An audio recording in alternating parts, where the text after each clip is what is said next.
All right, everybody, we've got Warren Booth here, world-renowned, I'm going to say, geneticist and huge reptile keeper. Been in the game for a long time, and we're going to just get into it, and you guys are going to have to stay around for this whole thing because it's going to be interesting.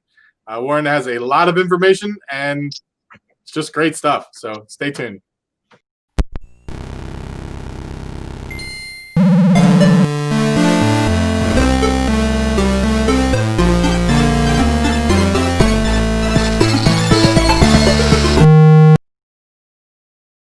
Anytime I get a chance to talk to Dave, you know, it's always worth it. So not the worst time in the world, right?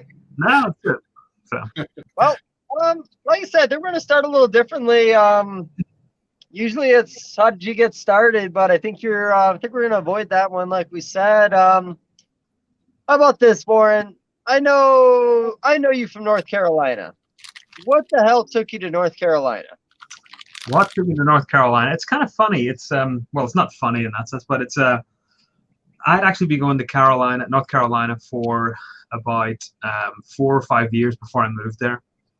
My parents, whenever my parents divorced, my dad came over to the US quite a bit to see friends, and they lived in North Carolina. They lived in they lived in Virginia, but they had a beach house in Kitty Hawk in North Carolina. Oh, yeah. So my dad eventually took me, my sister, and my then girlfriend, now wife, over, and ever since then we would come back every year and go to North Carolina and then travel up and down the East Coast.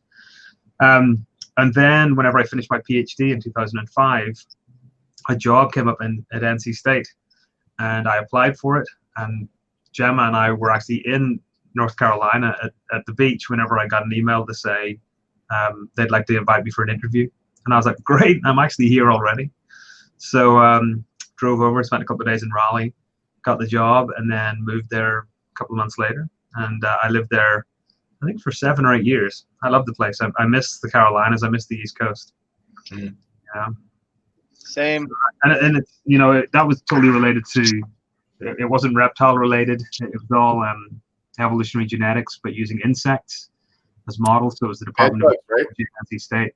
Yeah, well, then it was some cockroach species, some ants. We now work extensively using bed bugs as model systems to understand kind of global dispersal and a variety of different things. But it was when I was in North Carolina that I started working on some side projects on reptiles as well within the lab. And that led to work on Parthenogenesis and a few other different bits and pieces. Yeah, so that's what brought me to the US. And originally it was going to be, you know, go there for 3 years, do the job, and then move back to Ireland or Europe or the UK, and 3 years turned into 6 years, and then 6 years turned into 15 years. So I don't plan to go back. I'm just waiting. I think this time next month I can apply for citizenship. So that's gonna be our next thing. Awesome. Nice. Congrats. How'd you get it? Parthenogenics. You know, of course, we're gonna have some conversations about this. Surprisingly, you're not a boa breeder. Not a lot of people talk about it. And don't get me wrong, there's a couple different gecko species and so on and so forth, but that is probably one of the least talked about topics in the industry. Mm-hmm. Now, I do remember, at least the first one that I remember on record was the Boa woman caramel litter, which was a Partho litter. And I may be mistaken, but one of those babies also had a Partho litter later. No, it had a sexual litter because that was with me. So I got, it was Jeff Ronnie called me up whenever that first litter for Sharon was born. And he asked if I could do any testing on it to determine if parents were involved and so on. And I did the testing, and we found out it was Parthenogenesis. And I was writing that up as a paper, and then Sharon called me up and said, you're not going to believe it, but she did it again. That was a year later. So I think that ended up being 22 or 24 parthenogens, all females. She gave me one of them, and I raised that up. And my plan was to see if I could get that to reproduce, or to see if it would produce parthenogenetically or sexually. It actually produced sexually. So we have the offspring of that. It was a really odd gestation. You know, she would gestate on the cool end more than the warm end. So whenever she was gestating, she was huge, but I thought she was carrying slugs because she was sitting at like 82 degrees, which is normally what I would equate a female that's carrying slugs to bask at, instead of like 86 or 87.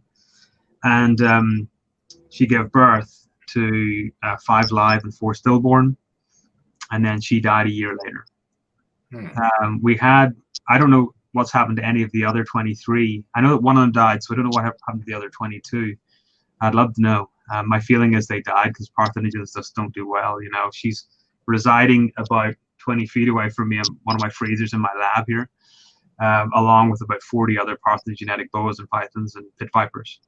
But we did have a parthenogenetic ball python that herself produced parthenogenetically and then later produced sexually. And then a year later, she died as well. So and her gestation was extremely weird also. You know, instead of laying eggs about 28 days after a post-ovulation shed, she laid eggs 18 days after a post-ovulation shed. And of the 6 that she laid, 5 of them crapped out and one of them survived and produced a sexual offspring. So she had produced both. She had sexually and asexually. But it's not uncommon. You know, whenever we first heard about that Boa woman caramel case, you know, it was incredibly rare. Nobody had really thought about it much. And there have been some reports in the 1990s and one in 2004. But really people didn't think about it. But there was all of these odd occurrences happening with like motley boas producing super motleys whenever they only had one motley, and some unusual instances. And after we reported the boa paper, we got hit up, or I got hit up by dozens of people with really unusual cases that they thought in ball pythons, reticulated pythons, other boas, rainbow boas, to the point now that, you know, we still get samples in probably on a monthly basis. And we don't test them now. We just wait until we get some new species that we haven't tested before, so we can fill in the whole kind of tree of life of snakes. And we show that it's really common, very, very common in boas, very common in ball pythons, common in reticulated pythons. So something that we thought was incredibly rare, I think we're showing now, is actually quite common. And from that, we found other really cool things. You know, it's from that we worked out that boas and pythons had XY sex chromosomes and not ZW sex chromosomes. So that kind of rewrites textbooks, which is kind of cool considering it's not the way we set out. And we've done other work on what happens to venom whenever a parthenogen is produced. You know, you expect, because the genome is halved, so they basically become a highly inbred kind of half clone of their mother. You would think that the venom genes would all get screwed up, and they don't. They produce really potent venom, which is just like their parents, or just like their mother. And then now we're working more on kind of the real mechanism behind it, what's actually happening at the genomic level to produce these kind of parthenogens. So it's totally side project work. It's my hobby research. It's what I kind of fiddle around on. We're just finishing up a paper on king cobra parthenogenesis, and then I'm going to spend part of my time in the spring on my academic sabbatical writing up some new papers on that there. It's cool stuff, you know, but I still get hit up a lot. I just got hit up by a group in South Africa about some house snakes that produce parthenogenetically. So, you know, and they don't need to produce parthenogenetically because they just produce at the wazoo anyway, right? So, cool stuff. If I can, have you ever, well, actually, for anybody that's listening, do you want to explain what parthenogenesis is before we, I don't know if maybe people might not really know what we're talking about. Yeah. Parthenogenesis, very simply, is a female producing offspring without using the DNA of a male. So a female could mate with that male, but the sperm is not utilized to produce the offspring. And what happens, that egg cell, which should contain one set of genes, so half the set that's required to make an offspring, that egg fuses with another byproduct that the egg would be produced alongside. It's called the polar body, and it also contains a set of chromosomes almost identical to that of the egg. And it fuses with that, and as a result, the egg now thinks it's become fertilized, and it develops. But because it's now containing one set of chromosomes, which is basically duplicated, you know, it's got the same. It's not. They're not duplicated, but they're fusing with an identical set almost. You just get a highly inbred individual. So you can imagine, you know, we all know about inbreeding and what to expect from it.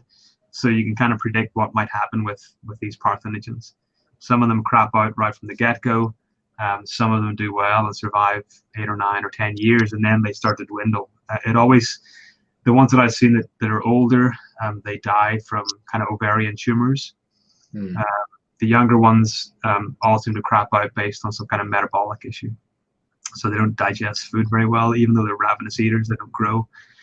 So I would never recommend anybody buy a parthenogen. If you're given one, it's cool, kind of raise it up and have fun with it, but they're definitely tweaked individuals. But we've shown that they can reproduce, which is an evolutionary kind of assumption that we would expect. You know, why would you waste these valuable eggs on parthenogenesis whenever you can mate with a male?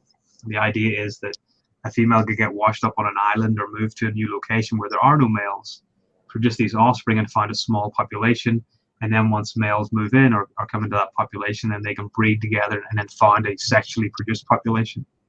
So we've shown now, and we're about to write up that paper, that works.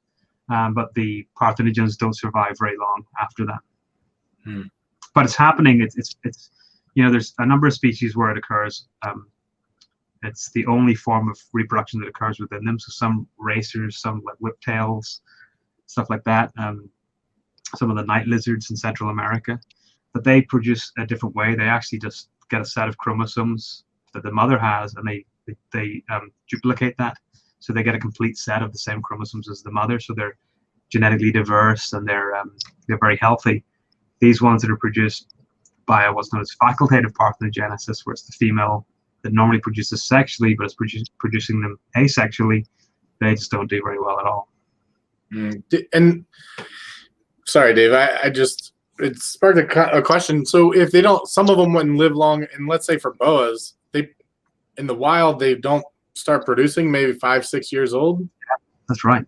So what have you found that why would they do it? What's the mechanism? Well, the good thing about this is that, so with snakes, if we think about how snakes are arranged in the kind of snake tree of life, you get the pit vipers and you get the cobras and the garter snakes and stuff like that. They're all advanced. They're very recent.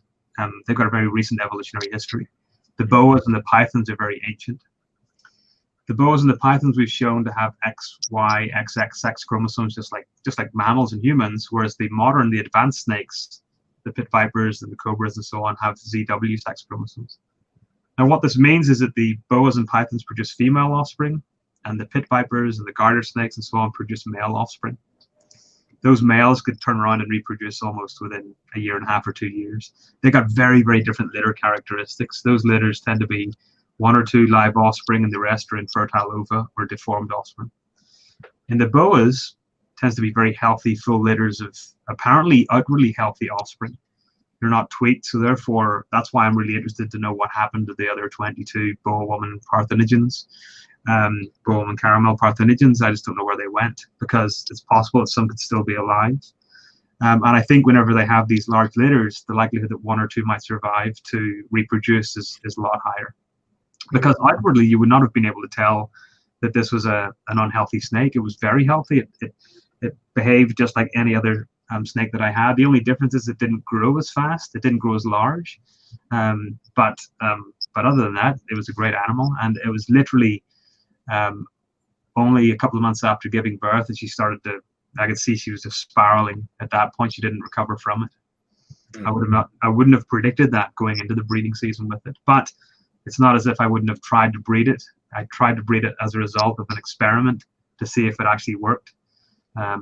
It wasn't a case of, I've got this pet snake and I'm going to try and keep it as healthy as possible. I was putting it through the stresses that we would predict would happen in the wild. Yeah. And somewhat of a prediction did happen. It produced offspring, and the cool thing was it produced male and female offspring that we are now breeding back to each other. And therefore that prediction of finding a population works. Wow. Yeah. So I feel like in the beginning of this, most of the talk was that it was going to be impossible for these females to reproduce or highly unlikely. Yeah. And I think even Jeff Ronnie had a VPIT positive litter of Parthos at one point, maybe 6-7 years ago, maybe longer. Yeah. So I do remember those. Jeff had a couple. In 1 year, Jeff had 3 or 4 because he sent most of them to me, or he sent a bunch of them to me. And they are all residing in my freezer right now. They're ones they lasted up to about 3 years, and then they crapped out. Okay. So Now your comment is, this is life finding a way in a sense. Animal gets stranded on an island, it's a way to reproduce, but without ever reproducing a male, where is that really going to get them? Like, well, the idea is that if they can find this population and maybe they themselves could reproduce parthenogenetically, just maybe there is a chance that at some point in time a male will wash up on that island, or a range will extend, and that will then move that male into that population. It's a total crapshoot. It may or may not happen. But and I don't think it's the female actively deciding that that's what she's going to do. I think it's probably pheromone driven. It's probably social parameter driven. There's probably a lot of different factors involved in it. She's not turning around and saying, right, I can't find males, I'm going to produce parthenogenetically. I think there's other factors, and it's trying to understand what those other factors are would be really cool. And we've got ideas behind it. Myself and Tracy Barker and Dave Barker have been working on a couple of projects based around parthenogenetic blood pythons, and we think we might have an idea about what the trigger is, and we're working on that there at the moment. Okay. Because, since the very beginning of these conversations, and I remember also we had a small talk, again, this was years ago, when somebody produced the first smoke boa, the Celtic motley, but the male for that litter was a motley, and I think we had a small conversation about reverse parthenogenics, where it was with the male.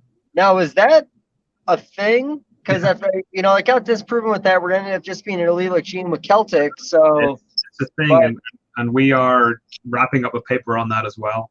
It's called androgenesis, and in this case it's really screwed up. This is where the genetic material, the nuclear genetic material of the mother, is evacuated from the egg in all or part, and the male sperm either duplicates, or you get two male sperm fertilizing the egg, and then they develop into a half clone of the father and not the mother. So we've sequenced the genome of these androgens. We've sequenced the genome of their mother and their potential father or their potential mother, and other animals, and we're now analyzing that data, but we're close to finishing that up, and it's really screwed up. And it's funny because a good friend of mine, Nick Mutton, for years was talking about these null mutations on genes where they would find a offspring in the litter that was identical to the father, but that shouldn't have been possible, and he was always talking about these null mutations. And as a geneticist, I was just sitting back thinking, there seems to be a lot of null mutations floating around in carpet pythons and ball pythons if that's the case.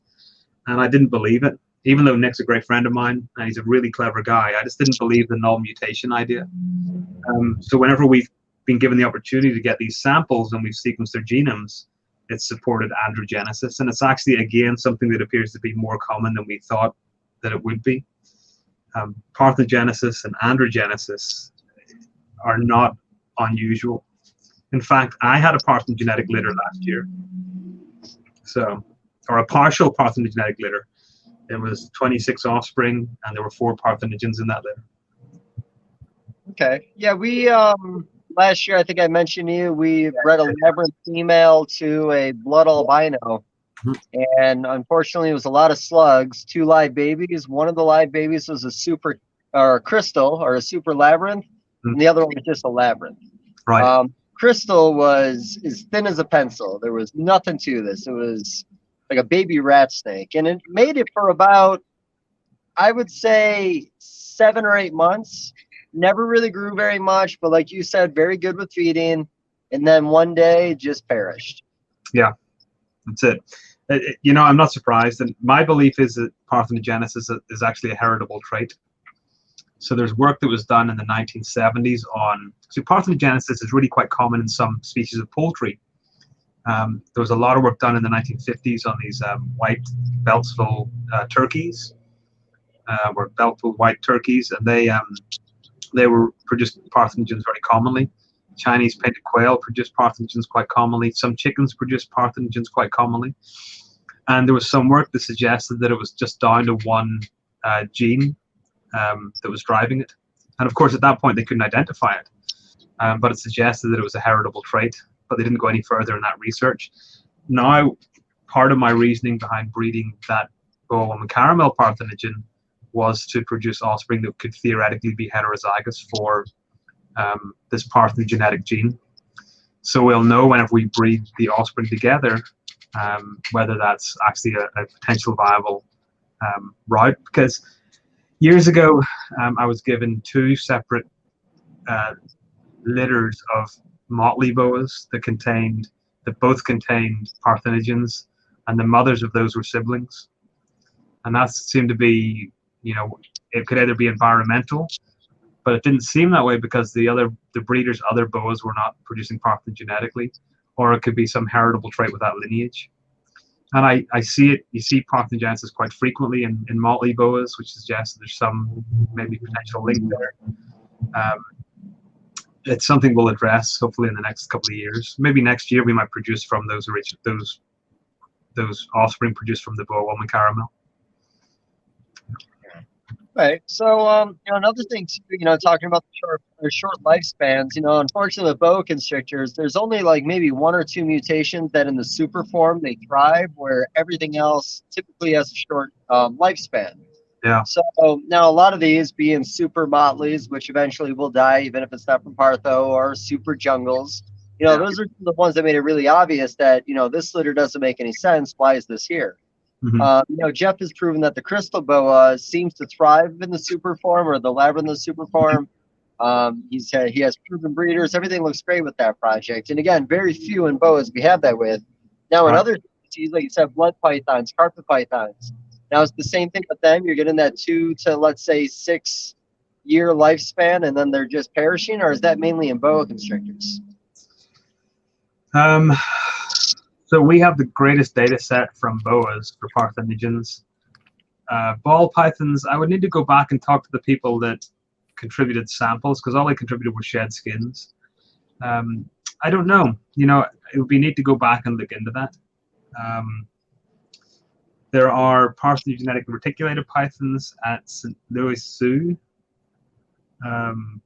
Maybe I need to check which zoo it was that we did the paper with, and I don't know what age they are. They were maybe produced in 2012, so I think some of those are still alive.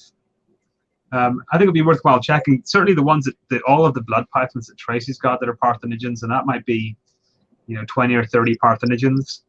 They're all doing well, and I have a parthenogenetic blood python at home, which I think is 2 years old, and it's fine. It's growing. It's showing none of the developmental issues that boas would have in terms of growth rates, but that doesn't mean that it won't crap out at a later date. Okay.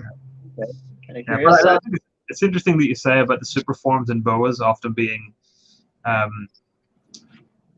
detrimental. Like, for example, I consider leopard to be an incomplete dominant trait. I don't consider it to be recessive, and leopards do fine. But I suppose, motley and Celtic don't seem to do as great. The Roswell boa, I'm still not convinced that they do great, because I'm not seeing a lot of Roswells or super Roswells, despite the years that's been on the scene. So it's an interesting observation. Yeah, that's one thing with boas I've always noticed, because I talk to a lot of people that are getting into it. I'm like, just you're never really chasing super forms when it comes to boa constrictor mutations. You're stacking stuff, but supers are usually very low on the list. If you're doing it, you're doing it either on accident, or you're doing a pairing where you hope you get a low percentage of supers. Yeah.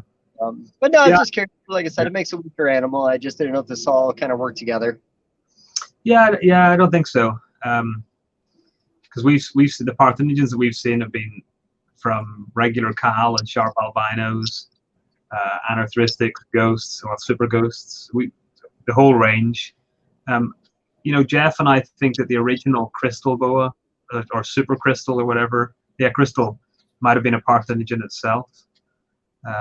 So it genetically, it certainly showed a likelihood of being a parthenogen. We never explored that further, because that animal, I don't think, ever did very well. He bred from his original male. I think it was Carlos was his original male, and that really founded the whole population that's out there. And it appears to be a very healthy mutation. And the crystals the people that I know with crystals say that they're doing really well. Yep, I'm pretty sure. I mean, I know he just Jeff had a male breed recently or this past season. I'm not sure on females. I know he had that Paradox female, I believe, is gravid this year. But it's not a Paradox Super. It's just a normal that has Super Paradoxian. Okay. Kind of want to. So we are going to talk a little bit about Paradoxian during this episode. I want to a little further at the Partho thing. So the entire movie Jurassic Park with Life Will Find a Way. Now, that's all pretty much based around Parthenogenesis, but did they realize they knew what they were doing? Was that based on bird research, or did they just kind of get lucky on that? So that, if I think back to it, the idea was that they'd used amphibian DNA, right, to close the sequence, right? Yeah. And some amphibians show a propensity to parthenogenesis. So they thought, but also some amphibians show, I believe, the ability to reverse sex. So in high populations of female, you might get males being produced and so on. So I think they used that as the argument, that there was going to be a sex reversal and the production of males in the population that would then breed with the females. But whenever I saw that, I was like, no, that's parthenogenesis. Absolutely, it's got to be parthenogenesis. Unless you start probing those dinosaurs, and I don't know if you can get a probe big enough. Yeah, it's interesting because that gets brought up a lot. You know, I've done a lot of interviews with the media about parthenogenesis over the years, and it always comes up with that, you know, that life finds a way, the Jeff Goldblum statement, and I've always thought, you know, in my mind, I think that's parthenogenesis. You know, so I think they had it. Either way, it works, right? And it made a cool movie. So yeah. Oh, fair. I had a question. So the group that you are going to be bringing back to themselves, it's the I guess the F2 or whatever group. Have you noticed any of them not growing as well, or since they're sexually produced, they're great. So whenever we sequenced their genome, they were actually more outbred, more heterozygous than the male that was used, and the male was highly outbred. So they were great. Of course, what that can lead to is we know about inbreeding depression, which is detrimental. You can also get outbreeding depression, where you get these gene complexes that are beneficial, but they get broken by the recombination of genes, and you can get unhealthy offspring produced. But these 5 all appear great. They're vigorous feeders. They look fantastic. The male that I used was a Harlequin male that was produced by Brendan McGee back in North Carolina. Maybe Dave knows Brendan, right? So yeah, the 2007, I think I got that male, and I've still got him. So I used him with that female. The reason being is that I wanted a non-recessive kind of, you know, polygenic male to breed back the female, and she produced phenomenal offspring. You know, the babies that were alive were incredible. So, and are incredible. So now with Brandon, I didn't mean to interrupt. So with Brandon, he produced essentially the first sterling boas or patternless boas, and I believe that was from a Peruvian female. Yeah. Mm-hmm. And the argument after that fact was, what if that was a Partho litter? Where's your stand on that? Well, it could have been. I know that a couple of individuals that bought animals from that female went on and produced sterling boas or patternless boas themselves. They gave it a totally different name, but it was a patternless boa, and that patternless boa was identical to the sterling.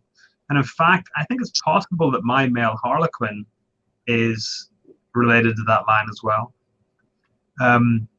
Yeah, I think it's totally possible. You know, I don't know the animals that were originally involved, and I can't remember the history. I think Jeff Ronnie got the female that produced the patternless. The yes. Peruvian, I believe he bought it, and he may have bred it. I don't know if it produced offspring. I think it did. I think he bred it to one of his hypermelanistics. And this would have been years ago, so I would expect him to be breeding those back if they survived.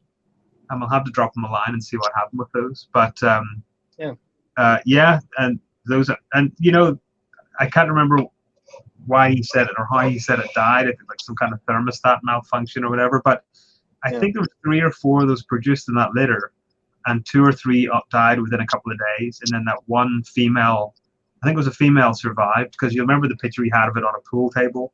Yep, sitting on the red God, ball. you know, I saw it was pretty big. It was a cool snake. but and then I'd heard it died. So it's possible it was a parthenogen. That's I'd never thought about it really, but it's totally plausible. Yeah. I was curious. I didn't know if that came up in conversation, and yeah, I do remember Jeff picking up that animal, but since he's got it, I haven't heard anything since. He might just be quietly working with it. It's possible. He's had it for a while, because I think I was talking to him about it whenever I lived in North Carolina, and I moved here 8 years ago. So, and it was an old female then, or at least old in what people think is old for boas. You know, I've had a boa that was in its 40s.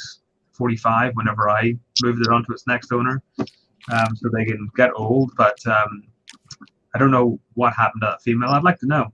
You know, I will have to hit him up. I haven't spoken to Jeff in quite a while, and it'll be a kind of a good conversation starter. Yeah, good. Like I said, I'd be curious. Yeah. Well, trying to think if there's any other Partho stuff. Ooh. How about Ben? You got anything? Probably throw a couple more things out there. Or are you just taking it all in? No, I have a couple things. I mean, and they're not everything about Partho, but have you studied any other species like lizards or? Well, in my freezer, I've got an American alligator. Sorry, an American crocodile that might be a parthenogen. And that would be really cool because American crocodiles are temperature sex determined. So this would be the first instance of that. So I'm just waiting for tissues to come from the mother of that. But I've got a baby American crocodile sitting in there. It arrived out in Costa Rica last year, and it arrived whenever I got back from Costa Rica. It was sitting in a vat of ethanol waiting for me, so it's kind of cool. We'll probably start as soon as the tissues come through. We'll start working on that. I've also got a couple of different parthenogenetic Varanus monitors in the freezer, and I've got tissue on my desk of parthenogenetic Komodo dragons, and it's quite common in Komodo dragons. So we haven't done a lot of work on it, but we have tissues there for it, and then we've got a whole bank of tissues for I think crested geckos. So crested geckos appear to produce parthenogenetic quite frequently, and just thinking about that, I got a Facebook message from someone recently that I haven't responded to yet about parthenogenesis and crested geckos in their collection. Maybe it was an email. So you know, it seems to be common across snakes and common across lizards, and the reason we see it a lot in ball pythons and boas and retics and berms is that we're breeding color morphs, right? So if you've got wild type animals, then producing a clutch or a litter of offspring that's all female, then you just think, oh, it's just bad odds, right? But if you produce, you know, if you breed two ball pythons together with a given mutation, and the male has the mutation, or the female has the mutation, the male doesn't, and you produce offspring with that, then there's obviously something amiss. And I've always said that, you know, you see many people in the reptile hobby that might have left school like before graduating high school, and yet they've got a really good understanding of Mendelian genetics. You know, I could throw like all of these like 5 or 6 gene crosses at them, and they can turn around in their head and work out what they're going to get. And I've got university students here that I teach that you give them 2 genes and they haven't got a clue, you know. So and it's because they have this pretty good understanding of genetics that they can turn around and say, you know what, we produced something that shouldn't have been produced, and therefore maybe it's worthwhile looking into this. And the joy of having, you know, the internet, the world at your fingertips on your phone. It's very quick and very easy to type in, you know, to ask on some Facebook group or forum or whatever, and get some advice. And as a result, I get hit up a lot by different people about, you know, strange occurrences. And I used to just screen the samples for free for people, because we were just building up our understanding of it as well. But now, you know, whenever another case comes in for a ball python or a boa, I'm like, what are the parents? Was the female bred to anything a year or 2 previously? No. All right, yeah, it's a parthenogen. You know, it's common sense, you know. Yeah. And it's really common. If my camera would detach, I could show you my lab and show you the boxes that I've got of shed skins from everything you can think of that are all parthenogens. Is there any species that you are looking for? I know you were saying that, you know, you're only looking maybe to get some odd species or things that you're not currently working with? Is there any that you're like, this would be really cool to see? Or Yeah, I'd like some of the ground, kind of the small boas, the rosy boas or sand boas. I think really the unusual stuff that we don't really have in collections. The really unusual snakes that you might find in zoos here and there. The sunbeam snakes and some of these really weird fossorial ones, and the emantodes, tree snakes, and stuff like that. They will be kind of cool. But we've got samples from most other things. We just got Parthenogenetic dumerals, or boas here recently. We've got king cobras. We've got fer-de-lance. We've got a lot. I'm waiting for samples to come in from a bunch of different old world vipers. We haven't recorded any of those before, and that would be kind of cool. But I'm at the point where I don't just want to record, here's Parthenogenesis in a different species. That it becomes more like stamp collecting at that point, and I'm not a stamp collector. So I'd rather do the work and then write up a much larger, more significant paper showing Parthenogenesis across a group within the phylogenetic tree. I think that would be kind of interesting, and that's what I'm planning to do on like the king snakes and corn snake kind of groupings next year, and I'm planning to write a paper on rattlesnakes just like that as well, to show a much more significant spread across species. But yeah, anything is interesting to me. I think it's just really the oddballs are what I want. Not ball pythons, not retics, not berms, not boas, but the unusual stuff. So and unfortunately, in those unusual things, you don't get the color morphs, so therefore the people don't really know what they're seeing. And very often it's a wild caught animal, and they put it down to sperm storage, because sperm storage happens as well. We've shown that snakes can store sperm for a long time. We showed in a paper maybe 8 or 9 years ago that rattlesnakes can store sperm for at least 6.5 years. Holy smokes. And produce very healthy offspring. And we've got tissues that we're about to extract DNA from and sequence in the next couple of weeks, which will be over 8 years for another rattlesnake species, and produce healthy offspring. When they produce the healthy offspring, are they breeding sexually and not carrying genes from the male, or is it just... They've got male. Yeah, they're just storing the sperm. So they breed at some point 7 or 8 years ago, 9 years ago, and they store that sperm. And whenever the conditions are right, they ovulate, they use up the sperm, and then they produce the offspring. And amazingly, you think about how cool that is. Humans pay a lot of money to store sperm in cryogenic frozen conditions for, production of offspring years later.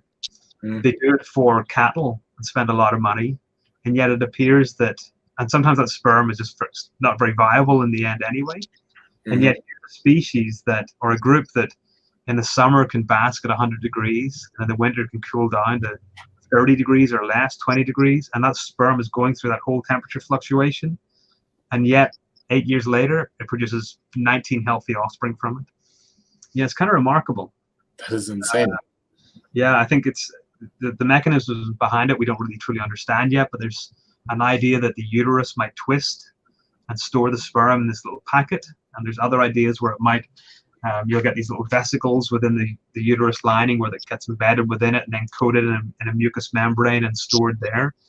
But either way, it's getting exposed to radiation effects from the sun, which can cause DNA mutations, and yet it seems to do great. It's a really good avenue for someone to think about, to go down, because that could understanding the mechanism for that could revolutionize the ability to store sperm for humans and for cattle, and where you don't need that cryogenic frozen capabilities. Hey, shit, but to sort of get back, the idea that, people have got these really unusual little species and then they produce offspring a year or two later, they think sperm storage, and quite frequently it could actually be parthenogenesis. And I did a review of that going through the literature a number of years ago, and the characteristics that we identified in parthenogenesis aligned perfectly with most of these papers that talked about sperm storage. And in fact, many of these papers from the 1920s and 30s and 40s had a little line and said, could be parthenogenesis, but we believe not. And like, no, I think that is parthenogenesis, but the tissues are gone from that there kind of stuff. But they were like indigo snakes and different pit vipers and stuff like that. Yeah, it's a fascinating topic, and because I haven't delved into it quite a while because of my other work, every time I come back to it, I'm still kind of blown away at the whole idea behind it, and that it really happens. And the fact that it happened in my collection last year, I was like, well, God, shit, this is amazing, Mm. So, yeah, neat stuff. So, back to what you were saying with the American alligator, with being able to determine sex based on temperatures. That was actually something we just talked about the other day.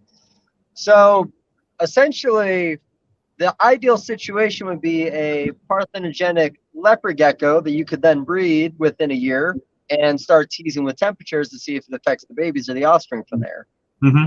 Likelihood of having one of those knowingly popping up in a collection might be a little difficult. Well, there's some evidence that crested geckos are temperature sex determined, and I have a friend that has both male and female parthenogenic crested geckos that is breeding them together or has bred them together. So that should be eye-opening in that sense. There's still the idea of them being temperature sex determined, I think, was put out by Philip de Beaujolais a number of years ago, and not really developed, but I think it probably warrants some kind of research to see if it's true or not. But yeah, leopard geckos would be a great one, just given the ease with breeding large groups of leopard geckos, raising them up very rapidly in large groups, and then breeding them back to determine whether it's a heritable trait and so on. That would be a great model for a lab, if there were individuals that had parthenogenetic leopard geckos. And I suppose, I haven't looked into leopard geckos in a long time.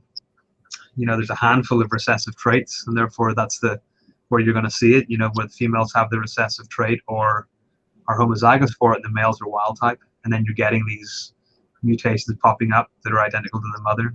They could be really interesting. It wouldn't surprise me if they have happened. I wouldn't be surprised either with the amount that had been produced over the years.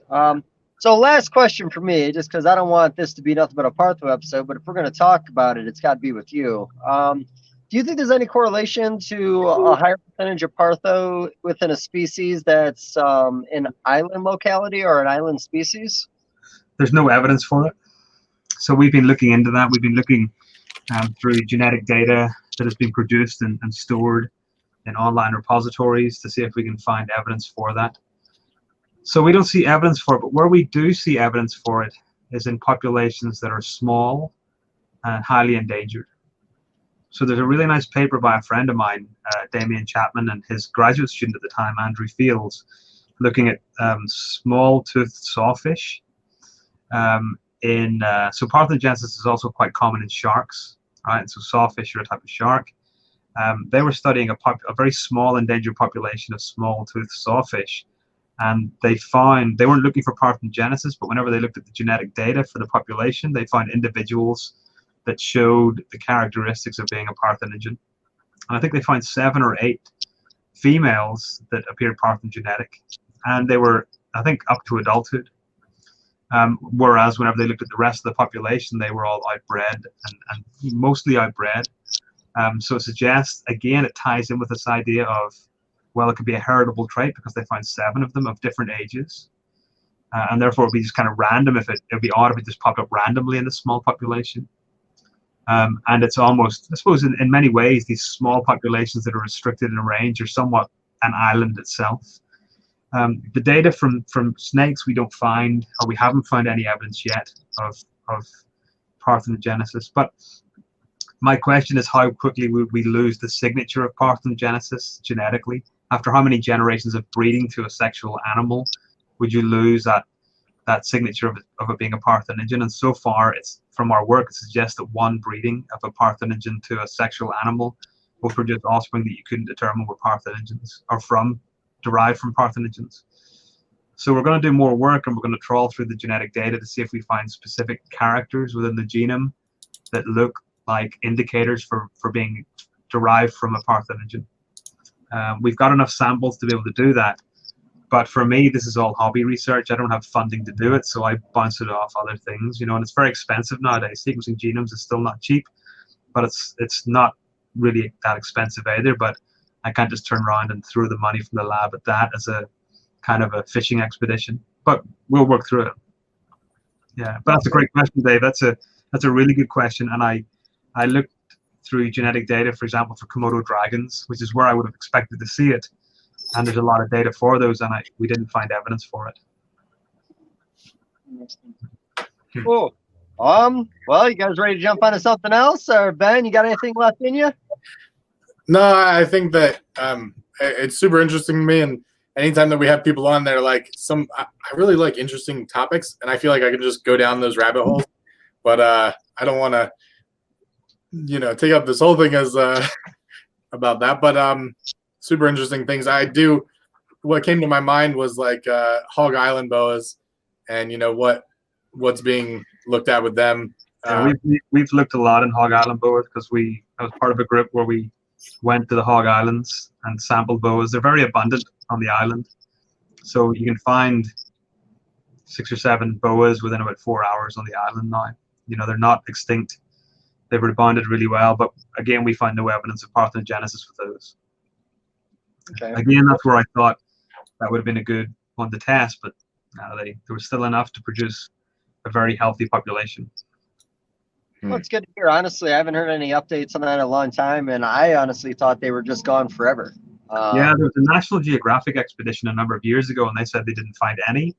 I don't know whether they sampled the 2 islands, because there's Chaos Coquinos Minor and Minor and Major, and whether they sampled both of those, but the boas are on both the islands, and yeah, we got a decent number of samples from them, and they're also in a variety of the other islands in the Bay Islands group, but they look very different. I think there's only one other island that has boas that are somewhat similar in appearance to Hog Islands, but they're still phenotypically quite tweaked from that. The rest of them look like wild type Honduran boas on those other islands. Yeah. Oh, okay. So, Ben's mouth's moving. I mean, I have stuff. So we're trying to do, talk about things that you might not have talked about with other people recently. And I know you mentioned it, and you guys like brought it up a little bit, but we didn't get into any in-depth conversation, or you didn't get into any in-depth conversation about Boelen's python. Mm-hmm. So what are you doing with them? Are you planning on working with them? Or I love Boelen's pythons. I think if anybody's going to crack the code, it's Keith McPeak. That guy's really doing some phenomenal work with them. And he's a great individual as well. So I'm going to be talking this year. In fact, a couple of weeks ago, we were meant to be having the Boelen's Python Symposium at the IHS meeting in Georgia. That was obviously cancelled. But Ari Flegel had put together a group of people that he wanted to speak at that, and he called me up to ask if I would speak about Python phylogenetics and systematics and the small island, kind of small population kind of syndromes. That's been reorganized for this time next year. So we'll be talking about that then. I would love to work with Boelen's. I think they're a fantastic species. But, whenever I started thinking about those 10 years ago, they were $1,800 or $2,000 each, and now they're $7,000 to $8,000. And I just can't justify that kind of, I can't justify that kind of expenditure, on a species that, is not going to be easy to breed. Yeah. Species that are not easy to breed are things like Timor pythons, and I can get Timor pythons for about $400 each. And I think I would rather like to work with those first and then see if I could crack that code before I moved on to Boelen's. But I think Boelen's are great. I'm going to be, so a number of years ago, Ari started collecting samples to put together kind of like a stud book of what individuals are in captivity of Boelen's pythons. Mm-hmm. Now, the genetic work never got anywhere with who he was working with. I don't know for what reason, but he contacted me a couple of months ago and asked if I would be interested in doing that, and I offered to do it for free. I think it would be kind of cool just to look at genetic diversity of Boelen's in captivity. Creates kind of like a stud book, so whenever people do start breeding them, they know what they should do in terms of exchanging animals to maximize genetic diversity within gene pools and to get away from inbreeding. We don't really know the levels of genetic diversity within the populations anyway, so it's going to be a nice kind of little fishing expedition. And I believe Ari's got samples from the wild as well, so we'll be able to compare the captive populations with the wild populations. Mm-hmm. We do a lot of work with other species in Indonesia, We work extensively with scrub python genetics. We're doing reticulated python genetics. We're about to maybe start into some white-lipped python stuff. Really cool. Bowlings are exceptional. I love them. But as I say, I think Keith McPeak is the guy that's going to crack the code. I believe strongly he's the one. I think what's happened over the years is people have had them. I don't know whether they mature later, but people have had them and tried for a number of years, can't do it, and they move those animals on, they sell them, and those animals are now adult and they get moved to a totally new environment. And then it takes a number of years for them to settle. But people are trying to breed them immediately, and they don't get them to work. And then they sell them and move them elsewhere. And I think there's just issues associated with that as well. Yeah, we all have all these theories. I have a ton of theories, and talking to people that have worked with them over the years and have tried many different things, you start to build some ideas. Vin Russo, we had him on, and a couple of the things he was saying is that we feed them too much and we keep them too hot. And then I was talking with Robin Markland, who kept them for years, and he produced eggs. Yeah, I think he and Chad produced them, right? So that they both had them. He and Chad Brown at the time. Yeah. And they palpated a bunch of eggs in there, and then nothing came out, and a lot of different things that were happening. And yeah, I'd like to see some people. I'd like to see people keeping really good follicular development data, so ultrasounding frequently to see what's happening with females from about the age of 3, what's happening to the follicles across the season. Yeah, it could be that they're just the timing's off, and by the time because if you look at the breedings that have been done in Europe, there's been one person. 1 or 2 people that have produced really good large clutches of bowlings, and the rest of them have been like 2 eggs or 3 eggs or 1 egg that's made it. That suggests to me that the sperm is not viable because the eggs seem fine. And what it could be is that the males were introduced too early or too late, probably too early, and therefore the sperm was not viable. It wasn't, that's kind of what I'm thinking. But again, without access to those animals. But what I'd like to see is somebody mapping out follicular development. Like I don't know if you've got a copy of the Ross and Marzek Reproductive Biology of Pythons and Boas book. It's a Bible. Like it's a lot of it's defunct now, but the way they thought about things is really kind of cool and systematic. And they didn't have ultrasound machines, I don't think, then. But trying to map across the season what's happening to the reproductive behavior of animals, I think mapping that into follicular development would be really interesting. Tying that into temperature extremes, tying that into food availability, I think would be really interesting. Vin is absolutely correct, and he and I and Nick Mutton all believe that captive animals are fed way too much. We know that boas and pythons physiologically are not equipped to eat at the rate that we feed them, or that many people feed them. I rarely feed my snakes. So it's, I think, just like humans, overweight humans for females don't reproduce very well. And I think that probably ties in as well. I think there's a number of factors that they're just not getting right. And it's not that people were deliberately, they were feeding their animals to try and get them to breed. They were feeding their animals because that's what they thought is the way you do it. Yeah. You feed it weekly and because it'll feed. But, physiologically, that just destroys the animals. On that topic, you've said this on another one, but I think it's definitely worth you mentioning again and talking about, because there's a lot of ball python breeders that listen to this and that we talk to, and we're both ball python breeders as well. But you talked about the what happens with ball python when you feed it and how long it takes for that to reverse. If you want to maybe describe that for our listeners, it would be very cool. I thought it was super interesting. There's been a lot of work done on using Burmese pythons as models. But we know it's the same thing in ball pythons. We know it's the same thing in boa constrictors and actually pit vipers as well.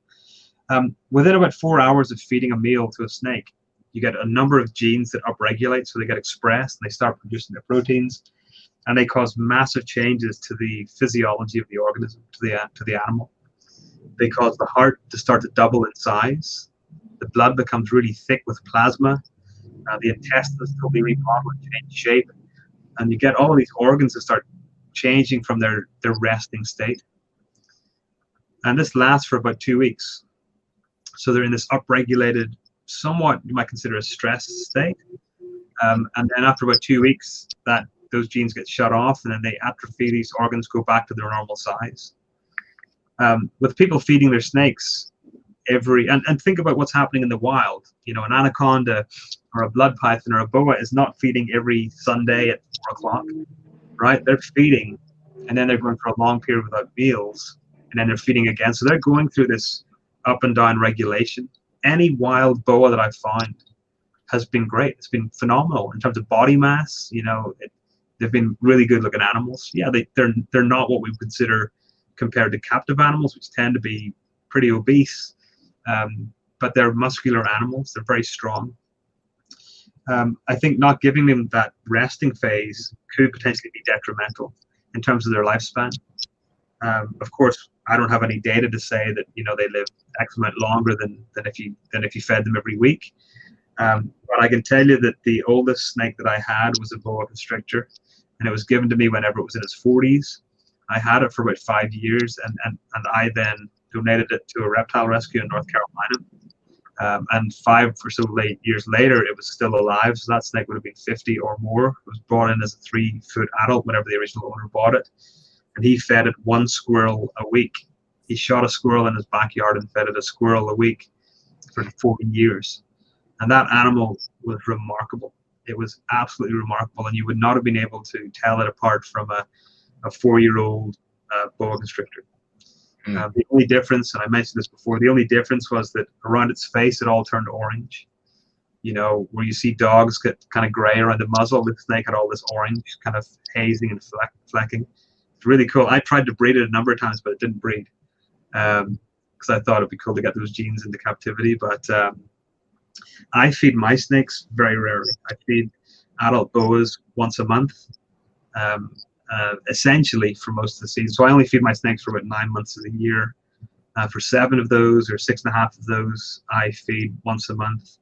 And then coming out of the cooling period and going into the cooling period, I'll feed them about every 2 weeks or 10 days just to give them that burst of food like you would see in the wild, because they go through food cycles in the wild. We don't offer that cycling in captivity. Ultimately, it's detrimental to the animal. You know, like, I still find it shocking that you ask people about how old their oldest snake is, or they post about their snake dying and it had a good life. It was 9 years old. I'm like, I got snakes that are not breeding until they're 9 years old. I've got behind me, there's some Costa Rican tree boas, and the female's gravid and she's 8 years old, and that's her first litter. You know? So, whereas I've got animals back home that produced litters last year and they're 21. You know? So, but they're fed on this really food minimal kind of routine. With babies, I feed them every 7 to 10 days. But once they reach a year old, I start spacing that out. Once they reach 2 years old, they get spaced out a little bit further. And males I rarely feed, and females I'll feed a little bit more. And females that I'm going to be breeding, I'll boost the feedings a little bit. But I don't go extreme. I don't go to these weekly feeds that most people do.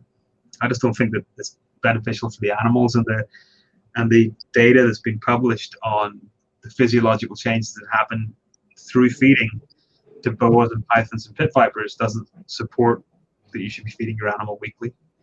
So that's not going to be good news for people that breed ball pythons, right? Because their ball python that they can get to breed every year might be feeding slightly different. But you talked to Vin about how he feeds his ball pythons. Yeah. He feeds the crap out of them for about 4 months of the year and then doesn't feed them for the rest of it. And he's got females that he's bred every year for like 10 years or something like that there, you know? More than that. One, I think, on one of them. Yeah, 25. Right, yeah.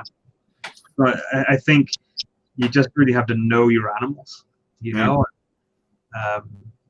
I think that takes work. People don't know their animals, so they don't know the kind of intricate details of their feeding cycles and so on. But Vin, for example, was very, very clued in. He's a really excellent snake breeder, a really good guy as well. But you know, he knows what to do, and it's his business. So you would think, if anything, he would be onto that weekly feeding to get these things pumped up and producing lots of offspring. And on his minimalistic feeding, he's producing lots of offspring. You know, that makes total sense. And having animals that are long lived. You know, so like my boas, the average age of boas in my group, not thinking about the babies that I'm raising up, but the females, the older ones, would be 15 through 25, and they're producing. Wow. Yeah. Well, I definitely think this whole overfeeding thing's definitely something we'll need to pay more attention to. I know what the Tracy and Dave have been feeding their collection seasonally for years, of course, Finn, and there's numerous other people who have been doing it also. Yeah. I'm not sure if there's even any true. Okay, so what's the best write-up, in your opinion, on that topic out there that's available to people right now? There's a lot of work by a guy called Stephen Secor. I'll try and get a link to some of the stuff and I'll send it to you, but it's going to be over the head of most average keepers. Now, what I will say is this, right? Don't even consider that kind of diet if you've got a colubrid. There's even some snake, colubrids, king's corns, the hognose snakes, all that kind of stuff. They need to feed it weekly at least, because they're active animals, constantly moving. They burn up and they don't go through those physiological changes. But the boas and pythons certainly do. And I'm sure, of course, within that boa and python group, there's probably some animals, some species that really would be better to be fed weekly or 10 days or whatever. I don't know how much Steve's done in terms of looking at the physiology of all the species, but he's working on a lot of them.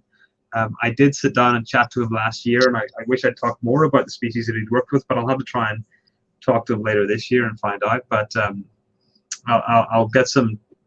I'll see what there is that would be more in the kind of layman's terms that people would be able to use properly. My fear is that many people pick up scientific papers and use that as the gospel, and that's it. We're following this. And yet, if they actually understood the papers properly, they find that might not be what they should be doing. So, I recommend anybody that's keeping snakes, if they're feeding weekly or every 10 days, at some point, give them a rest. Feed 4 or 5 times, and then give them a couple of weeks off. Feed 4 or 5 times, give them a couple of weeks off. And I think you're going to do better. Like what I do with mine, whenever I feed them. So, for example, these boas that I'll feed, maybe 14 meals a year. For the 6.5 months that I feed them, or 6 months that I'll feed them once a month, they get a big meal. They're not getting if it's a female that some people would think could take a medium rat, I'll give it a large rat or bigger, and that'll just sit there and digest that thing. I don't scrimp and give them tiny meals. And I see great growth rates from them. They're obviously not obese and they're not crazy, but my Central American adult females are 5.5 feet, 6 feet, healthy and shaped well, but I would just ask people to take caution. Don't be feeding them all the time. I know that one of the great things about owning a reptile is seeing it eat, but it's like a kid with candy. Like I know that if I give a bag of candy to my kids twice a day, they would eat it. It wouldn't be good for their health, but they would eat it. Jesus, give me enough IPAs and I'll drink those as long as I can. That's not going to be good for my health either, So, just think sensibly. Give them rest periods. I like the idea of seasonal feeding. In the wild, for most species, they go through periods where there's gluttony and feast, and then they go through periods where there's famine. And I think having that is a good thing for snakes. It'd be nice to see some ball python breeders maybe take some of the cheap animals that they've got and try and put them through that kind of feeding schedule. Give them that, just feed them what they'll eat for 3 or 4 months of the year, and then starve them and see if they get eggs every year and how long those animals survive and so on. We need a lot more work done on that there. It's still relatively fresh material. I agree. So on that topic, a couple things. So you're talking about with your Central American boas that are absolute brick houses compared to some of the Colombians. You're doing a larger meal, but the whole thing with boas, especially the younger ones, for people that are listening, big meals when they're younger, you can possibly run into a regurgitation issue. And a lot of times it's kind of hard to break that cycle. So, the big meal for adult snake's good, but for your younger stuff, I still like smaller meals, preferably with boas. Like you said, adulthood. Yeah, I've never had the regurgitation issue, and I've produced several thousand, probably over 1,000 Central American boas. There's only one lineage where I see that happening, and that's in the Honduran onyx line. So I've got onyx boas, super onyx, and they seem to have a little bit more of a delicate digestive system. But my leopard staff and my Costa Rican staff, they seem great. They tolerate it, fine. The temperatures, I don't give them really hot temperatures, so they're not, the food's not rotting faster than they're digesting. But I think they can take it. But I agree with you. Smaller meals is fine. I start off all of my Central American boas on hopper mice, and then I move up to through the sizes relatively rapidly. I don't see a digestive issue with my stuff. But I hear some people talk about digestive issues with Central American boas. I've just never seen it. I keep mainly Boa Sigma, which are the Mexican boas, the Sonoran stuff, and then Costa Rican, Nicaraguan, and Honduran. It's only my Honduran that shows some issues. Interesting. Oh yeah, I want to jump topics again. Unless Ben, you got anything? You've been gone. You don't really give a shit what's going on anymore. No, I care, but yeah, as soon as he's talking to the background, you heard something about Candy, came running back over. I know what's going on, buddy. But actually, okay. That's all. So I was like, oh hey, and then I had to. No, you're good. So mutations in general. Going back to life will find a way, or everything should have some kind of reason. Do you think at least some of these morphs that are popping up are happening for some kind of environmental reason, that they think the species might be able to thrive better, or are mutations just truly random? No, I believe they're random. I believe one of the reasons we see so many mutations in some species is simply an artifact of the number of those animals we keep in captivity. Right? So there's a shit ton of ball pythons, there's a shit ton of corn snakes, there's a shit ton of boas. Mutations occur at a given rate, for example, per generation. But whenever you've got so many animals in captivity, that means that you're more likely to hit those mutations. We don't see a lot of stuff coming in from the wild anymore. We see a lot of mutations occurring in captivity. And that's for a couple of reasons. One is that mutations arise spontaneously, but people tend to inbreed their animals. They buy pairs. So even whenever I sell snakes, people are like, I want to buy a pair of Costa Rican T positives. And they ask you, are they inbred? And I'm like, well, they will be whenever you keep breeding them. But, snakes and most reptiles tend to show a pretty decent predisposition to handling and breeding well. But the more you inbreed, the more likely you are to show these mutations that were heterozygous and spontaneous in one animal popping up in homozygous form then as they breed through the lineage. I think it's just an artifact of the number we actually keep and breed now. Like years ago, whenever I started keeping snakes 25 years ago or reptiles 25 years ago, I did not think about breeding snakes. And it was maybe a year or two before I started thinking, oh, it's cool, you could breed snakes. Nowadays, I got people starting and they're buying their first snakes. And they're like, right, I want to buy a pair or a trio or 4 or 5 or 6, and I'm going to breed them and I'm going to have an empire. And I'm going to, they don't think about really keeping the animal and understanding the kind of intricate details of those animals. There's either some financial aspect they want to try, some goal they want to meet, or whether they're just truly interested in reproducing the species. I don't know. But I think as a result of that, snakes in general are not hard to breed. I'm sure that's the same for many lizards. And as a result, when you get 2 snakes and you put them together, very often you'll get babies at the end. So we just see a lot of offspring produced. And when you're buying siblings and they're breeding, you're more likely to see these homozygous or these mutations appearing that were heterozygous in the parents, becoming homozygous in the offspring. One thing we had Chris Cuppers from Cuppers Critters in Australia on, and one of the things he said is that someone, KC or CK, I'm not positive who he was saying, K brothers, they were saying that the mutations start at the 8th generation, was a theory of 8th generation of inbreeding, and that we should start seeing more, and the topic was blue-tongued skinks, and we should start seeing more blue-tongued skink mutations now that they're more and more in captivity, and the more that we breed close lineages to hit maybe the 8th generation. Have you noticed anything where you can say, yeah, maybe at this generation you'll start to see, or trying to think. I think I read something, or I recall listening to Ron Tremper. So the person to talk to would be to ask for data would be from Ron Tremper for all of his leopard gecko breedings, because he's bred lineages through decades of inbreeding, and 30 or 40 rounds of inbreeding. And I think for a while he saw nothing, then all of a sudden he started seeing mutations pop up. I think, I might be wrong there, but I think he did, and that would be the species to think about it. Those that are a fast generation time, where you can get to 8 generations very rapidly and start seeing those mutations pop up if you're producing them in number. I think it's possible. Think about what's happening. Every time you inbreed, you're losing diversity.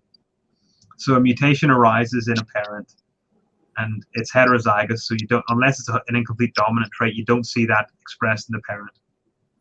Mm-hmm. You see that parent breeding, and then a proportion of those offspring will have that mutation.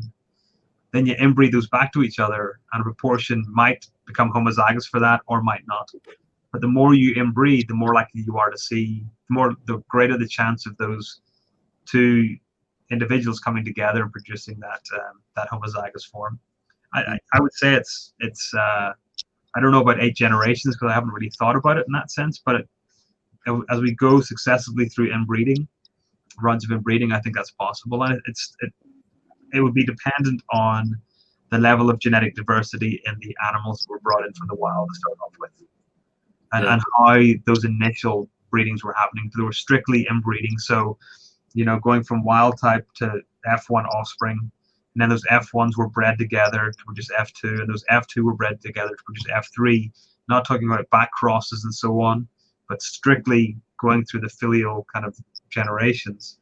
I think it's possible you would start seeing, after 8 or 9 generations, you would start seeing mutations arising. And what you've also got to realize is that you might see some fertility issues happening, and that can be, there's many color and pattern mutations that also affect health.